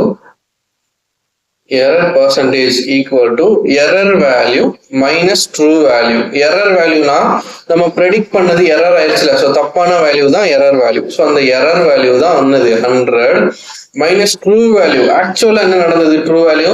so ஆக்சுவலா நடந்தது 80 டிவைட் பை. ஸோ டிவைட்ல அந்த டினாமினேட்டர்ல எப்பவுமே நம்ம ரெஃபரன்ஸ் வேல்யூ எதை பொறுத்து நம்ம பாக்குறோமோ அதுதான் நம்ம எழுதுவோம். கரெக்டா? ஸோ இங்க நம்ம எதை பொறுத்து எரர் நடந்திருக்குது அப்படின்னா ஆக்சுவலா நடந்தது 80 சென்டிமீட்டர். ஸோ இந்த ஆக்சுவலா என்ன 80 சென்டிமீட்டரை பொறுத்து எவ்வளவு எரர் நடந்திருக்குதுன்னு பாக்குறோம். அதனால டினாமினேட்டர்ல ட்ரூ வேல்யூ. இது ஏன் வந்து ரெஃபரன்ஸ் வேல்யூ அப்படின்றத நான் இன்சிஸ்ட் பண்றேன்னா டினாமினேட்டர்ல ட்ரூ வேல்யூ வருமா எரர் வேல்யூ வருமா அப்படின்றத ஒரு கன்ஃபியூஷன் இருக்கும். ஸோ எப்பவுமே ட்ரூ வேல்யூ தான் வரும். ஏன்னா அந்த ட்ரூ வேல்யூவை பொறுத்து தான் எரர் பர்சன்டேஜ் எவ்வளவு நடந்திருக்குது, எரர் எவ்வளவு நடந்திருக்குது அப்படின்றத நம்ம கண்டுபிடிக்க போறோம். ஸோ இதை கண்டுபிடிச்சிங்கன்னா எரர் கிடைக்கும். இது கூட நீங்க இன்டூ 100 போட்டீங்கன்னா எரர் பர்சன்டேஜ் கிடைக்கும். ஸோ அப்போ ஈக்குவல் டு 100 மைனஸ் 80 வந்து எவ்வளோ 20 டிவைட் பை 80 இன்டூ 100. ஸோ ஒரு 0 கேன்சல், 2 4s are 8, 4 அடிச்சிங்கன்னா 25. ஸோ இப்போ உங்களுக்கு ஆன்சர் என்னன்னு கேட்டீங்கன்னா 25% வந்துட்டு எரர் இங்க நடந்திருக்குது. சரியா? இதுதான் வந்து எரர் பர்சன்டேஜ். ஸோ இந்த மெத்தடையும் பார்த்துக்கோங்க. ஸோ இது வரைக்கும் 15 டைப்ஸ் வந்து பார்த்துருக்குறோம். அண்ட் தென் இது பார்த்தீங்கன்னா சேம் 15th டைப் தான். A student multiplied a number by 3/5 instead of 5/3. So ஒரு எக்ஸ்னு ஒரு நம்பர் இருக்குது, அதை 3/5ஆல மல்டிப்ளை பண்ணியிருக்கிறாங்க இன்ஸ்டெட் ஆஃப் 5/3. ஸோ 5/3ஆல அவன் மல்டிப்ளை பண்ணியிருந்திருக்கிறானோ இது வந்து ஆக்சுவல், இது வந்து எரர். சரியா? ஸோ 5/3ஆல மல்டிப்ளை பண்ணியிருக்கணும், அவன் 3/5ஆல மல்டிப்ளை பண்ணிட்டான். What is the percentage error in the calculation? So இப்போ நம்ம என்ன பண்ணோம், formula error value minus true value. So error value என்னது, இங்க எரர் வேல்யூன்றது x into 3/5 நம்ம எப்படி எழுதலாம், 3x டிவைட் பை 5ன்னு எழுதலாம், மைனஸ் இங்க என்னது 5x divide by 3, error value minus true value divide by true value என்னது 5x by 3 தான் ட்ரூ வேல்யூ இன்டூ 100. ஸோ இதை சால்வ் பண்ணினா உங்களுக்கு ஆன்சர் கிடைக்கும். ஸோ இதை எப்படி சால்வ் பண்றது? ஸோ இதை கிராஸ் மல்டிப்ளை பண்ணீங்க அப்படின்னா 3 3s are 9. So 9x minus 5s are 25 னா 25x divide by 5 3s are 15. சரியா? whole divide by 5x divide by 3. So இங்கே 9x minus 25x அப்படின்னா இங்கே அந்த இதை வந்து டிஃப்ரென்ஸ் அப்படின்றத நீங்க மறந்துடாதீங்க. சரியா? So error value minus true value அப்படின்னா எரர் வேல்யூ அதிகமா இருந்துச்சுன்னா நமக்கு பாசிட்டிவ்ல கிடைக்கும், எரர் வேல்யூ கம்மியா இருந்துச்சுன்னா நெகட்டிவ்ல கிடைக்கும். ஸோ இங்க வந்து கம்மியா இருக்கிறதுனால நெகட்டிவ்ல இருந்து நம்ம பாசிட்டிவ்ல எழுதிக்கலாம். சரியா? ஸோ இப்போ 25xக்கும் 9xக்கும் உண்டான டிஃபரன்ஸ் எவ்வளோன்னு கேட்டீங்கன்னா 16x. So 16x divide by 15 divide by 5x divide by 3. So இப்போ 3யும் 15 அடிச்சா 5 5 3s are 15 வரும். ஸோ இதை எப்படி எழுதலாம்? 16x divide by 5x. so the divide by 16x divide by 5 எங்க போயிரும்? கீழ denominatorல into 5 அப்படினு மாறிரும். சோ அப்ப என்ன வரும்? 16x divide by 5 5 are 25x வரும். சோ x கேன்சல் பண்ணிரலாம் into 100. சோ அப்ப 25 நீங்க 100 ஆல அடிச்சோம்னா 100 25 அடிச்சோம்னா 4 ஆல வரும். சோ 4 into 16 16 4s are எவ்வளோ? 64 அப்படின்றது கிடைக்கும். ஸோ 16 into 4 வந்து 64% அப்படின்றது கிடைக்கும். ஸோ இதுதான் வந்து எரர் பர்சன்டேஜ். ஸோ புரிஞ்சா? ஸோ ஒரு நம்பரை நம்ம 3/5 மல்டிப்ளை பண்ண வேண்டியது என்ன பண்ணிட்டோம்? 5/3 மல்டிப்ளை பண்ண வேண்டியது நம்ம 3/5 மல்டிப்ளை பண்ணிட்டோம். அப்போ எரர் பர்சன்டேஜ் எவ்வளோ அப்படின்னு கேட்குறாங்க. ஸோ அப்போ error value minus true value divide by true value into 100 அப்படின்னு போட்டு நம்ம வந்து கிராஸ் மல்டிப்ளை பண்ணி இந்த எக்ஸ் இதெல்லாம் வந்து சிம்பிளிஃபை பண்ணியிருக்கிறோம். சரியா? ஸோ இது ரெண்டையும் கிராஸ் மல்டிப்ளை பண்ணால் 9x வரும். இதுனா 5 5s are 25x வரும். ஸோ அப்போ 25 மைனஸ் 9 வந்து 16x வரும். இங்கே வந்து 5 3s are 15 வரும். ஸோ அதை வந்து divide by 15 whole divide by 5x divide by 3. So இந்த 3யும் 15 அடிக்கலாம் 5 வரும். இங்கே 16x டிவைட் பை 5 வந்து கீழே போயிடும். ஸோ அப்போ 25x கிடைக்கும். ஸோ அப்போ 16x divide by 25x into 100 இருக்கும். xx கேன்சல் பண்ணிடலாம். ஸோ இப்போ 25 100 25 அடிச்சா 4 வரும். இப்போ 16 4s are 64 கிடைக்கும். ஸோ இதான் வந்து எரர் பர்சன்டேஜ் கண்டுபிடிக்கிறது. ஸோ உங்களுக்கு இது புரிஞ்சிருக்கும் அப்படின்னு சொல்லிட்டு நான் நம்புறேன். சரியா? சரி, யாரும் ஸ்கிப் பண்ணிட வேண்டாம். உங்களுக்கு தெரிஞ்ச விஷயம் தானே சொல்ல போறேன் அப்படின்ட்டு யாரும் ஸ்கிப் பண்ண வேண்டாம். இதுல நான் வந்து புதுசா ஒரு விஷயத்த நான் வந்து ஆட் பண்ண போறேன். என்ன அப்படின்னா, நம்ம ஆல்ரெடி வந்துட்டு குரூப் 1 குரூப் 2 2A குரூப் 4 இதுக்கான ப்ரிலிம்ஸ்க்கான டெஸ்ட் சீரீஸ் வந்துட்டு நம்ம கண்டக்ட் பண்ணிட்டு இருக்கிறோம். ஸோ அந்த டெஸ்ட் சீரீஸ்க்கான 85 லென்த், அதாவது 85 டெஸ்ட் வந்து உங்களுக்கு வந்துட்டு அந்த ஜிஎஸ் தனியா வரும், மேக்ஸ் தனியா இண்டிவிஜுவலா தனித்தனி டாபிக்ஸ்க்கு வந்துட்டு மேக்ஸ் இண்டிவிஜுவலா சப் டாபிக்ஸ் பேஸ் பண்ணி டெஸ்ட் இருக்கும் அண்ட் ஃபுல் டெஸ்ட்டும் இருக்கும். ஆல்சோ உங்களுக்கு வந்துட்டு ரீசனிங் டாபிக் இருக்கு இல்லையா, இந்த ரீசனிங் டாபிக்லையும் உங்களுக்கு வந்துட்டு தனித்தனி இண்டிவிஜுவல் டாபிக் வைஸ் டெஸ்ட் இருக்குது. ஆல்சோ ரிவிஷன் டெஸ்ட் இருக்குது அண்ட் ஃபுல் டெஸ்ட்டும் இருக்குது. சரியா? ஸோ அப்போ இந்த ரீசனிங் டாபிக்ஸ் வந்து பார்த்தீங்க அப்படின்னா உங்களுக்கு எங்கே கவர் ஆகும்னா, குரூப் 2A மெயின்ஸ் எழுதுறவங்க அவங்களுக்கும் வந்துட்டு இந்த விஷயங்கள் கவர் ஆகும். ஸோ மேக்ஸ் பொறுத்த வரைக்கும் குரூப் 2A மெயின்ஸ் எழுதுறவங்களுக்கு ரொம்ப யூஸ்ஃபுல்லாக இருக்கும். ஆல்சோ இந்த டெஸ்ட் சீரீஸ்ல ஆல்ரெடி நம்ம சொன்னதுதான். ஸோ கிளாஸ் நோட்ஸ் உங்களுக்கு தந்துடும், எக்ஸ்பிளனேஷன்ஸ் பிடிஎஃப் வந்துட்டு பைலிங்குவலா வந்து உங்களுக்கு இருக்கும், கொஸ்டின் பேப்பர் பைலிங்குவலா இருக்கும். ஸோ அது எல்லாமே நாங்கள் வந்து உங்களுக்கு ஜஸ்ட் 1999 ப்ரொவைட் பண்றோம். ஸோ இந்த டெஸ்ட் சீரீஸ் அவைல் பண்றவங்க இந்த கான்டாக்ட் நம்பரை கான்டாக்ட் பண்ணிக்கோங்க. அண்ட் நான் சொன்ன அந்த புதுசா விஷயம் ஒன்று சொல்றேன்னு சொன்னேன் இல்லையா, அது எங்கன்னு கேட்டீங்க அப்படின்னா,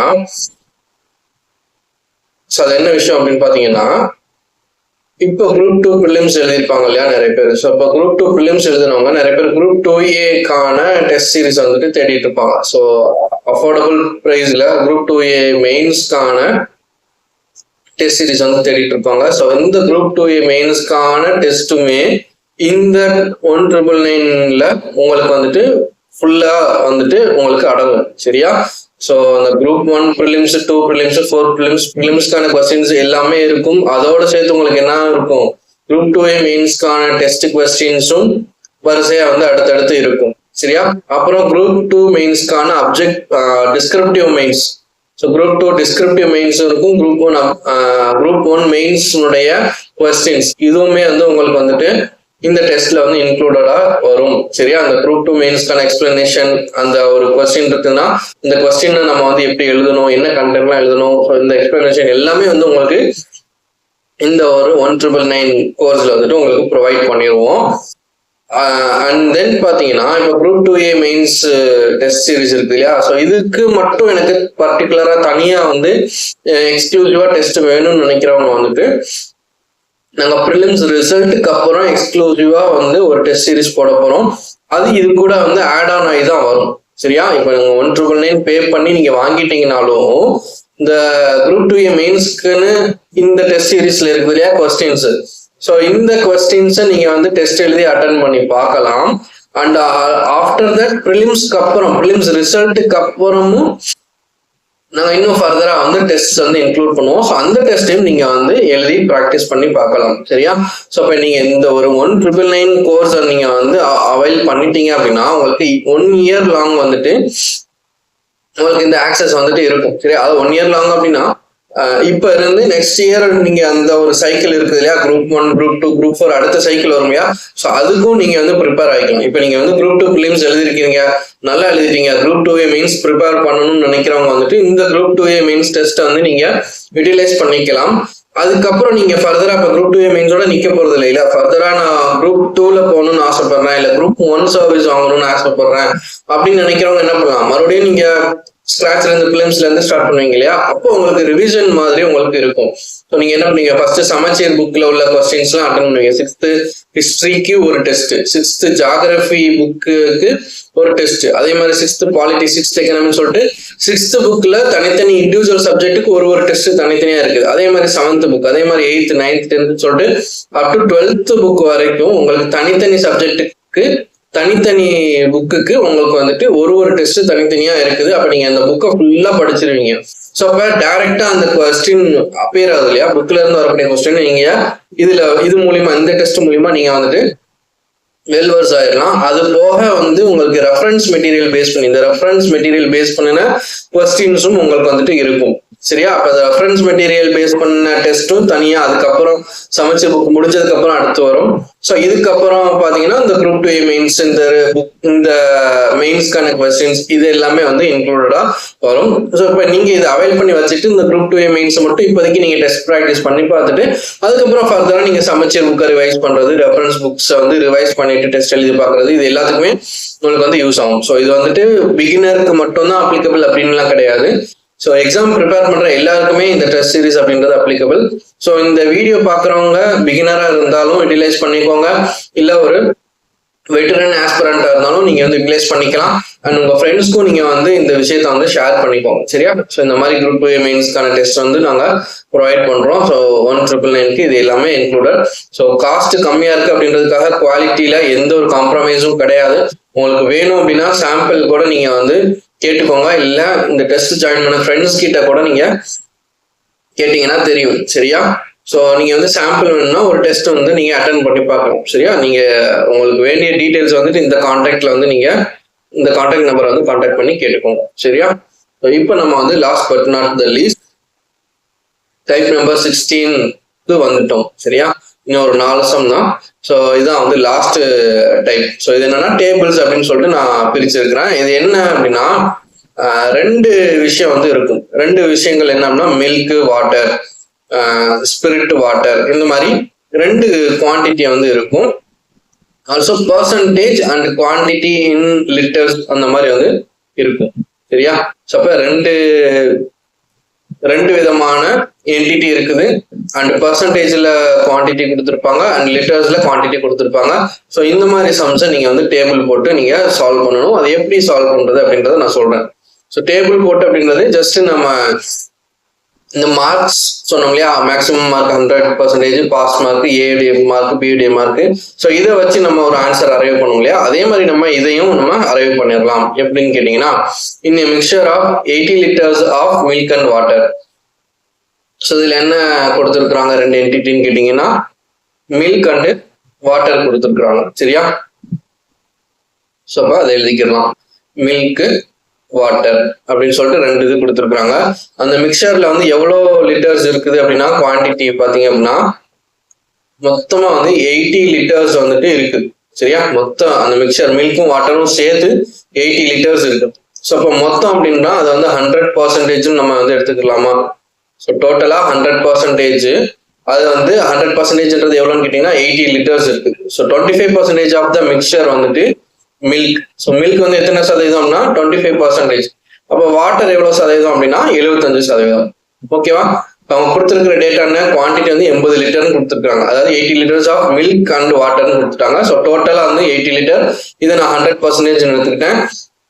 மில்க் வந்து 25% கொடுத்துருக்காங்க. அப்போ வாட்டர் வந்து 75% நம்ம இதுல இருந்து எடுத்துக்கலாம். சரியா?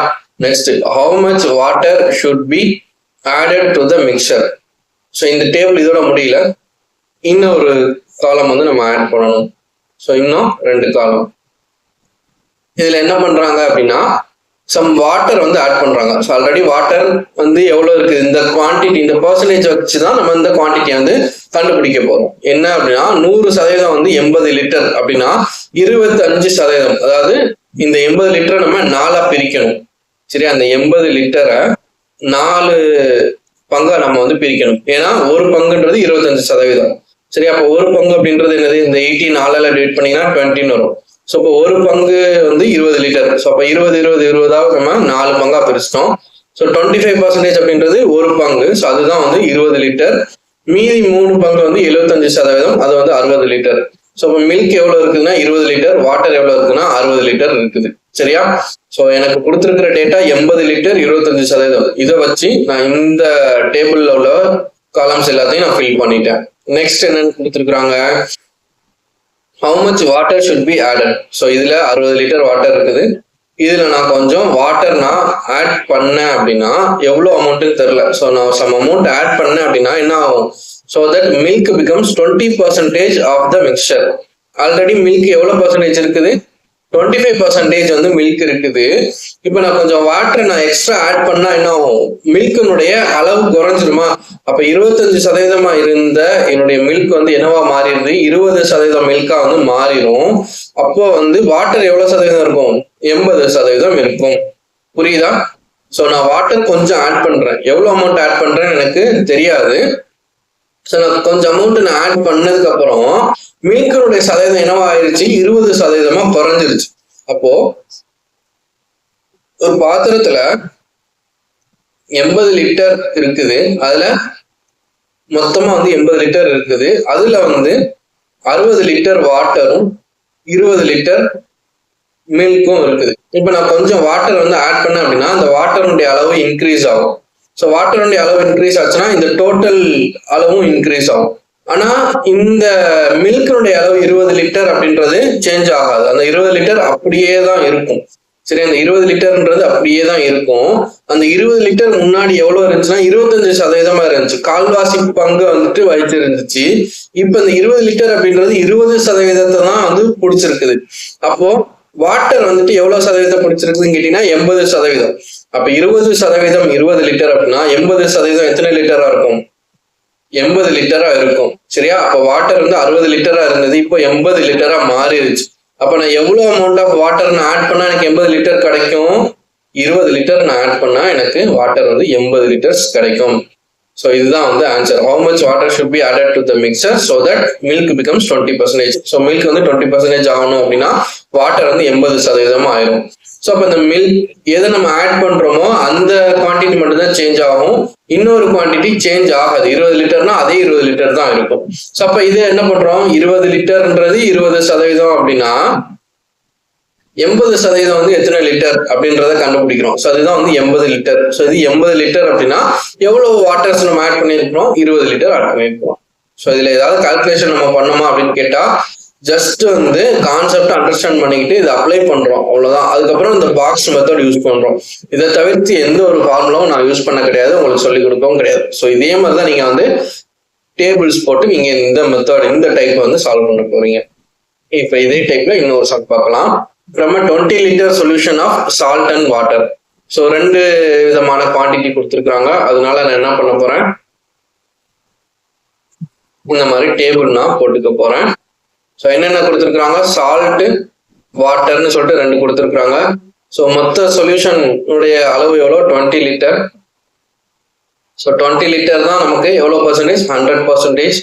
ஸோ இதுல வித் 20% சால்ட். ஸோ சால்ட் வந்து எத்தனை சதவீதம் இருக்குது, 20%. ஸோ சால்ட் வந்து 20% அப்படின்னா வாட்டர் வந்து எவ்வளோ இருக்கும், 80% வந்து இருக்கும். சரியா? ஸோ இப்போ 100% வந்து 20 லிட்டர் அப்படின்னா இந்த 20 லிட்டர்ல 20% எவ்வளோ அப்படின்றது கண்டுபிடிக்கணும். ஸோ 20 லிட்டர்ல 10%ன்றது 2. அப்போ 20%னா 4. ஸோ அப்போ சால்ட் வந்து எவ்வளோ இருக்கும், 4 லிட்டர் இருக்கும். வாட்டர் வந்து எவ்வளோ இருக்கும் அப்படின்னா 16 லிட்டர் இருக்கும். ஸோ இப்போ 2 கூட்டினா 20 லிட்டர் கிடைக்கும். சரியா? ஸோ இப்போ இது ஃபர்ஸ்ட் இதை நம்ம ஃபில் பண்ணிட்டோம். இப்போ என்ன கேட்குறாங்க, 4 லிட்டர் ஆஃப் வாட்டர் வந்து ஆட் பண்ணிட்டாங்க அப்படின்னு சொல்றாங்க. போன தடவை சம் அமௌண்ட் ஆஃப் வாட்டர் நம்ம ஆட் பண்றோம் அப்படின்னா அதனுடைய பெர்சன்டேஜ் வந்து சேஞ்ச் ஆகாது. ஸோ அது எவ்வளோ ஆட் பண்ணோம் அப்படின்றத கண்டுபிடிக்க சொன்னாங்க. இப்போ வந்து என்ன சொல்றாங்க, 4 லிட்டர் வாட்டர் நான் ஆட் பண்றேன்னு சொல்றாங்க. அப்ப 4 லிட்டர் வாட்டர் நம்ம ஆட் பண்ணா 16 லிட்டரா இருந்தது, 4 லிட்டர் ஆட் பண்ணா எனக்கு என்ன கிடைக்கும், 20 லிட்டரா எனக்கு கிடைக்கும். சரியா? 16 லிட்டர் எனக்கு 20 லிட்டரா கிடைச்சிருச்சு. சரி, next sorry 4 litre of water is evaporated. சரியா? கொஸ்டின் நல்லா படிச்சுக்கணும். 4 litre of water is evaporated. So 4 litre of water வந்து எவாபரேட் ஆகுது அப்படின்னா அது நீராவியா மாறி வெளியில போயிருச்சு. ஸோ வாட்டர் வெளியில போயிருச்சப்போ மைனஸ் பண்ணுவோம். ஸோ அப்போ 16 லிட்டர்ல 4 லிட்டர் வெளியே போயிருச்சுன்னா 12 லிட்டர். சரி, 4 லிட்டர் ஆஃப் வாட்டர் வந்து எவாபரேட் ஆகி வெளியே போயிருச்சு. Find the new percentage concentration of salt. So சால்ட்டினுடைய புதுசா வந்திருக்க பெர்சன்டேஜ் எவ்வளோ அப்படின்னு கேட்குறாங்க. ஸோ அப்போ வாட்டர் வந்துட்டு 4 லிட்டர் வந்து எவாபரேட் ஆகி மேலே போயிடுச்சு. ஸோ அது வந்து 12 லிட்டர்ஸா வந்து மாறிடுது. நெக்ஸ்ட் வந்து சால்ட்டினுடைய கான்சென்ட்ரேஷன் அந்த பெர்சன்டேஜ் எவ்வளோன்னு கேட்குறாங்க. சால்ட்டினுடைய அளவு அதே தானே இருக்கும். ஸோ வாட்டர்ல மட்டும் தானே சேஞ்ச் நடக்குது. அப்போ சால்ட் வந்து அதே அளவு தானே இருக்கும், 4 லிட்டர் தானே இருக்கும். ஸோ அப்போ டோட்டலா எவ்வளோ லிட்டர்ஸ், 16 லிட்டரா வந்து இருக்குது. ஸோ இப்போ 16 லிட்டர் வந்து 100% அப்படின்னா அவங்க என்ன கேட்குறாங்க, சால்ட்டினுடைய சதவீதம் எவ்வளோன்னு கேட்குறாங்க. இப்போ சால்ட்டினுடைய சதவீதம் எவ்வளோ, ஸோ அவ்வளோதான் 16 அப்படின்றது 100% அப்படின்னா 4 லிட்டர் அப்படின்றது எவ்வளோ percentage. So 4 4s are 16. So இப்போ x equal to 4x equal to 100 வரும். அப்போ x ஈக்குவல் டு 25. ஸோ அப்போ எக்ஸனுடைய வேல்யூ எவ்வளோ, 25%. ஸோ என்ன பண்ணிருக்கிறோம் இங்க, இனிஷியலா சால்ட் வந்து 4 லிட்டர் இருந்துச்சு.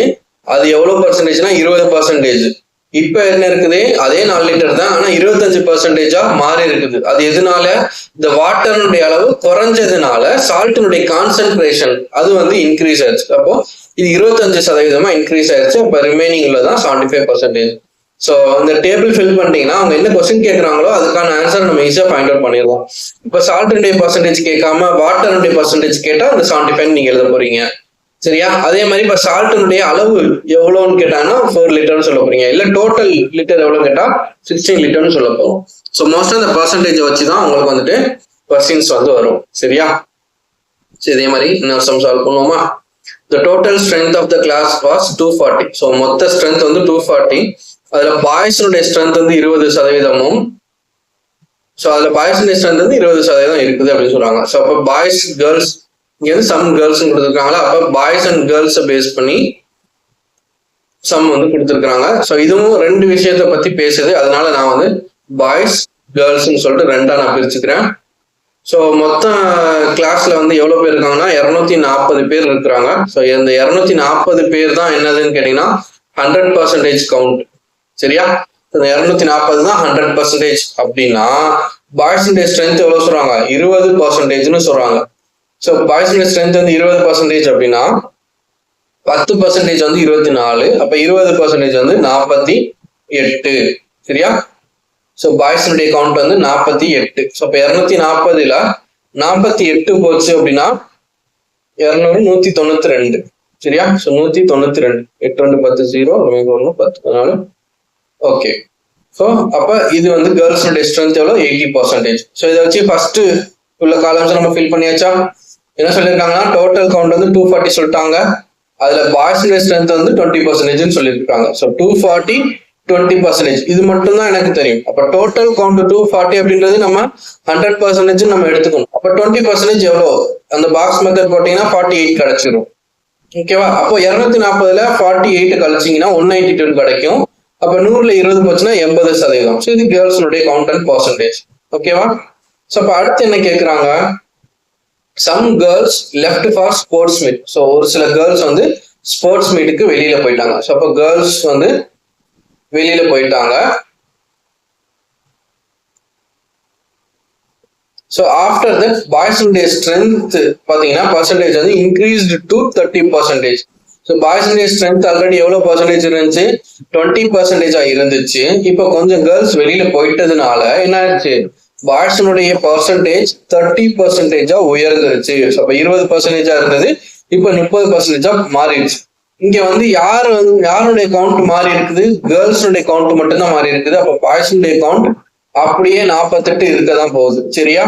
சோ இப்ப இதுல என்ன கேக்குறாங்க? How many girls left for sports meet. So இப்போ கேர்ள்ஸுடைய பர்சன்டேஜ் எவ்வளவா இருக்கும்? 70% இருக்கும். ஸோ மொத்தம் 100% அப்படின்னா பாய்ஸுடைய ஸ்ட்ரென்த் 30%ன்றதை சொல்லிட்டாங்க. அப்ப ரிமைனிங் 70% தான் கேர்ள்ஸுடைய கவுண்ட்னு சொல்லி நம்ம கண்டுபிடிக்கிறோம்.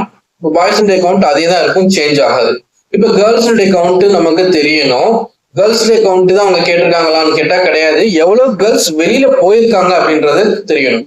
ஸோ எவ்வளவு கேர்ள்ஸ் வெளியில போயிருக்கிறாங்க அப்படின்றத கண்டுபிடிக்கணும்னா இப்போ எவ்வளவு இருக்கிறாங்கன்றத கண்டுபிடிச்சா எவ்வளவு போயிருக்காங்க, வெளியே போயிருக்காங்க அப்படின்றத கண்டுபிடிச்சிடலாம். ஸோ அப்ப இதுல இருந்து 30% அப்படின்றது 48 அப்படின்னா 70% எவ்வளவு அப்படின்றத நம்ம கண்டுபிடிக்க போறோம். ஒரு ஜீரோக்கு ஒரு zero cancel and 3 ones are 3, remainder 1, 18, 6 3s are 18. So இப்போ x equal to 16 into 7 அப்படின்னு வரும். 7 6 are 42, remainder 4, 7 7 plus 4 11. So 112. So இதுதான் வந்து இப்போ கரண்டா இருக்கிற கேர்ள்ஸுடைய கவுண்ட் 112. ஸோ இது ரெண்டையும் நீங்க இந்த 192ஐயும் 112ஐயும் கழிச்சிங்க அப்படின்னா ரிமைண்டர் எவ்வளவு இருக்கும்?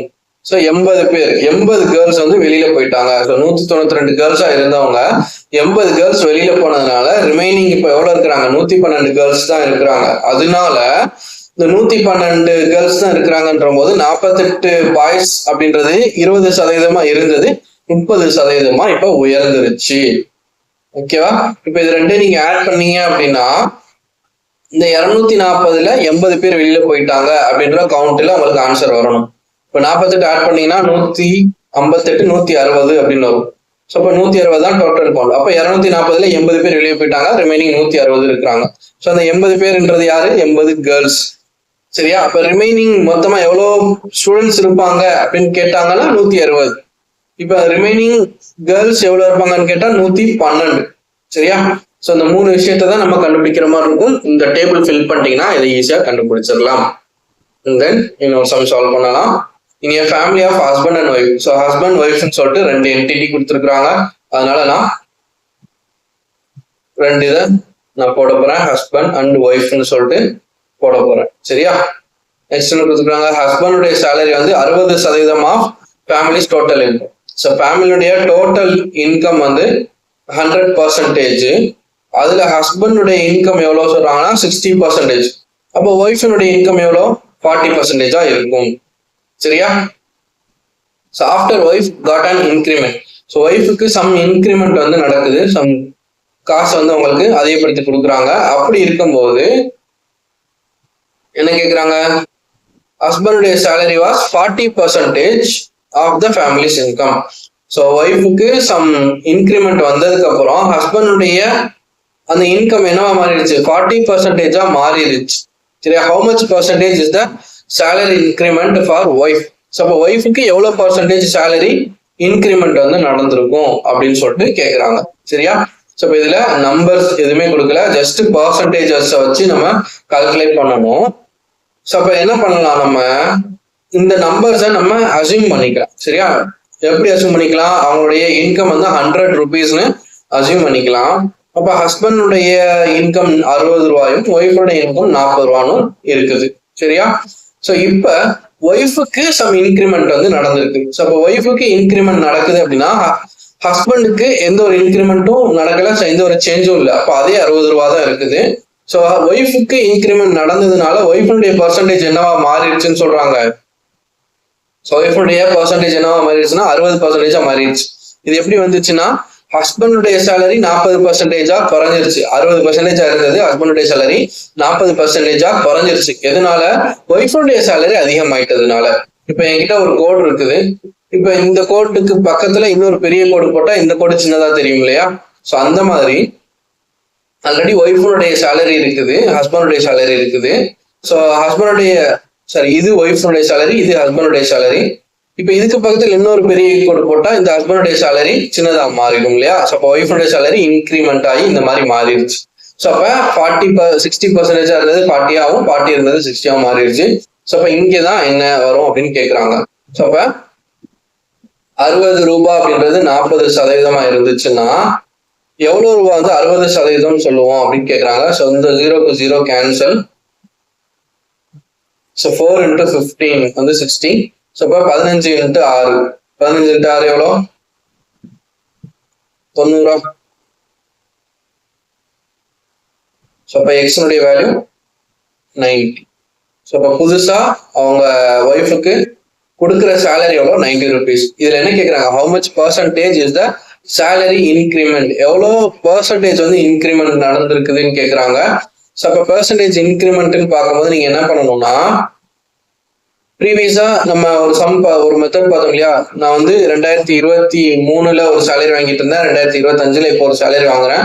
ஸோ அப்போ எவ்வளோ பர்சன்டேஜ் வந்து இன்க்ரிமெண்ட் நடந்திருக்குதுன்னு அந்த மாதிரி ஒய்ஃப் வந்து இனிஷியலா 40 ரூபா வாங்கிட்டு இருந்தாங்க, இப்போ வந்து 90 ரூபா வாங்குறாங்க. ஸோ அப்போ இது ரெண்டுக்கும் உண்டான difference divide by base value into 100 அப்படின்ற ஃபார்முலா யூஸ் பண்ணி பண்ணணும்னு சொன்னா, ஸோ 40க்கும் 90க்கும் உண்டான டிஃபரன்ஸ் எவ்வளோ?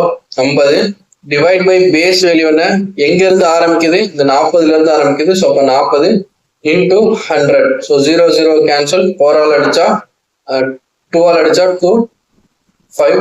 ஸோ இங்க 2 அடிச்சா 25. ஸோ அப்போ 25 into 5 வந்து 125. ஸோ இப்போ 125% வந்து என்னவா இருக்குது? இன்க்ரிமெண்ட் ஆயிருக்குது.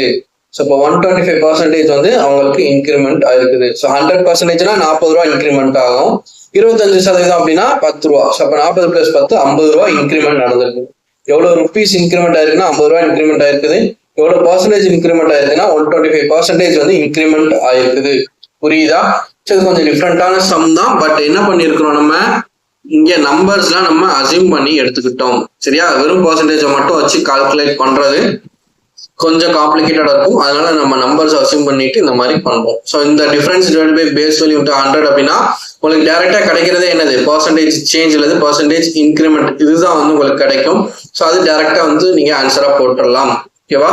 ஸோ இவ்வளவுதான் வந்து பர்சன்டேஜ் டாபிக்ஸ். ஸோ இது ரொம்ப ரொம்ப ரொம்ப ரொம்ப முக்கியம். எப்படி ரேஷியோ ப்ரொபோர்ஷன் சாப்டர் முக்கியமோ அதே மாதிரி பர்சன்டேஜ் டாபிக்கும் முக்கியம். ஏன்னா இது 2 சாப்டரை பேஸ் பண்ணி நம்ம நிறைய சாப்டர்ஸ் வந்து சால்வ் பண்ணுவோம். உதாரணத்துக்கு பர்சன்டேஜ் டாபிக் இங்க என்னெல்லாம் பேசிக்ஸ் நீங்க கத்துக்கிட்டீங்களோ இந்த பேசிக்கை வச்சுதான் நம்ம வந்து ப்ராஃபிட் அண்ட் லாஸ் அப்படின்ற சாப்டர் வந்து படிக்க போறோம். சரியா? நம்ம ஸ்கூல் டேஸ்ல ப்ராஃபிட் அண்ட் லாஸ்க்கு நிறைய ஃபார்முலா வந்து படிச்சிருந்திருப்போம். அந்த ஃபார்முலா எல்லாத்தையும் உங்களை நான் மறக்கடிச்சிட்டு நான் கற்றுக் கொடுத்த இந்த பர்சன்டேஜ் டாபிக்ஸ் பேஸ் பண்ணின கான்செப்டை மட்டும் வச்சு உங்களுக்கு நான் அந்த சம்மை சால்வ் பண்ணி காட்டுவேன். ஸோ அப்போ ப்ராஃபிட் அண்ட் லாஸ்க்கு ஃபார்முலா எதுவுமே வந்து மெமரைஸ் பண்ண தேவையில்லை. கிளியரா? ஸோ இதுதான் வந்து பர்சன்டேஜ் டாபிக்ஸ். 16 டைப்ஸ் வந்து பார்த்துருக்குறோம். 16 டைப்பை வந்து 3 வீடியோவில் வந்து கவர் பண்ணியிருக்கிறோம். ஸோ 3 ஹவர்ஸ்ல நீங்கள் வந்து என்ன பண்ணிடலாம்? இந்த பர்சன்டேஜ் டாப்பிக்கை வந்து படிச்சு முடிச்சிடலாம். சரியா? இதை வந்து ப்ராப்பரா நீங்க ரிவைஸ் பண்ணி நோட்ஸை வந்து ப்ராப்பரா வந்து எடுத்து வச்சுக்கோங்க. சரியா? ஸோ தொடர்ந்து வந்து இணைஞ்சிருங்க. ஸோ அடுத்தடுத்து நம்ம பர்சன்டேஜ் ப்ராஃபிட் அண்ட் லாஸ் அப்படின்னு சொல்லிட்டு நம்ம அடுத்தடுத்த டாபிக்ஸ் வந்து பார்க்கலாம். தேங்க்ஸ் ஃபார் வாட்சிங் ஃபிர்தௌஸ் அகாடமி.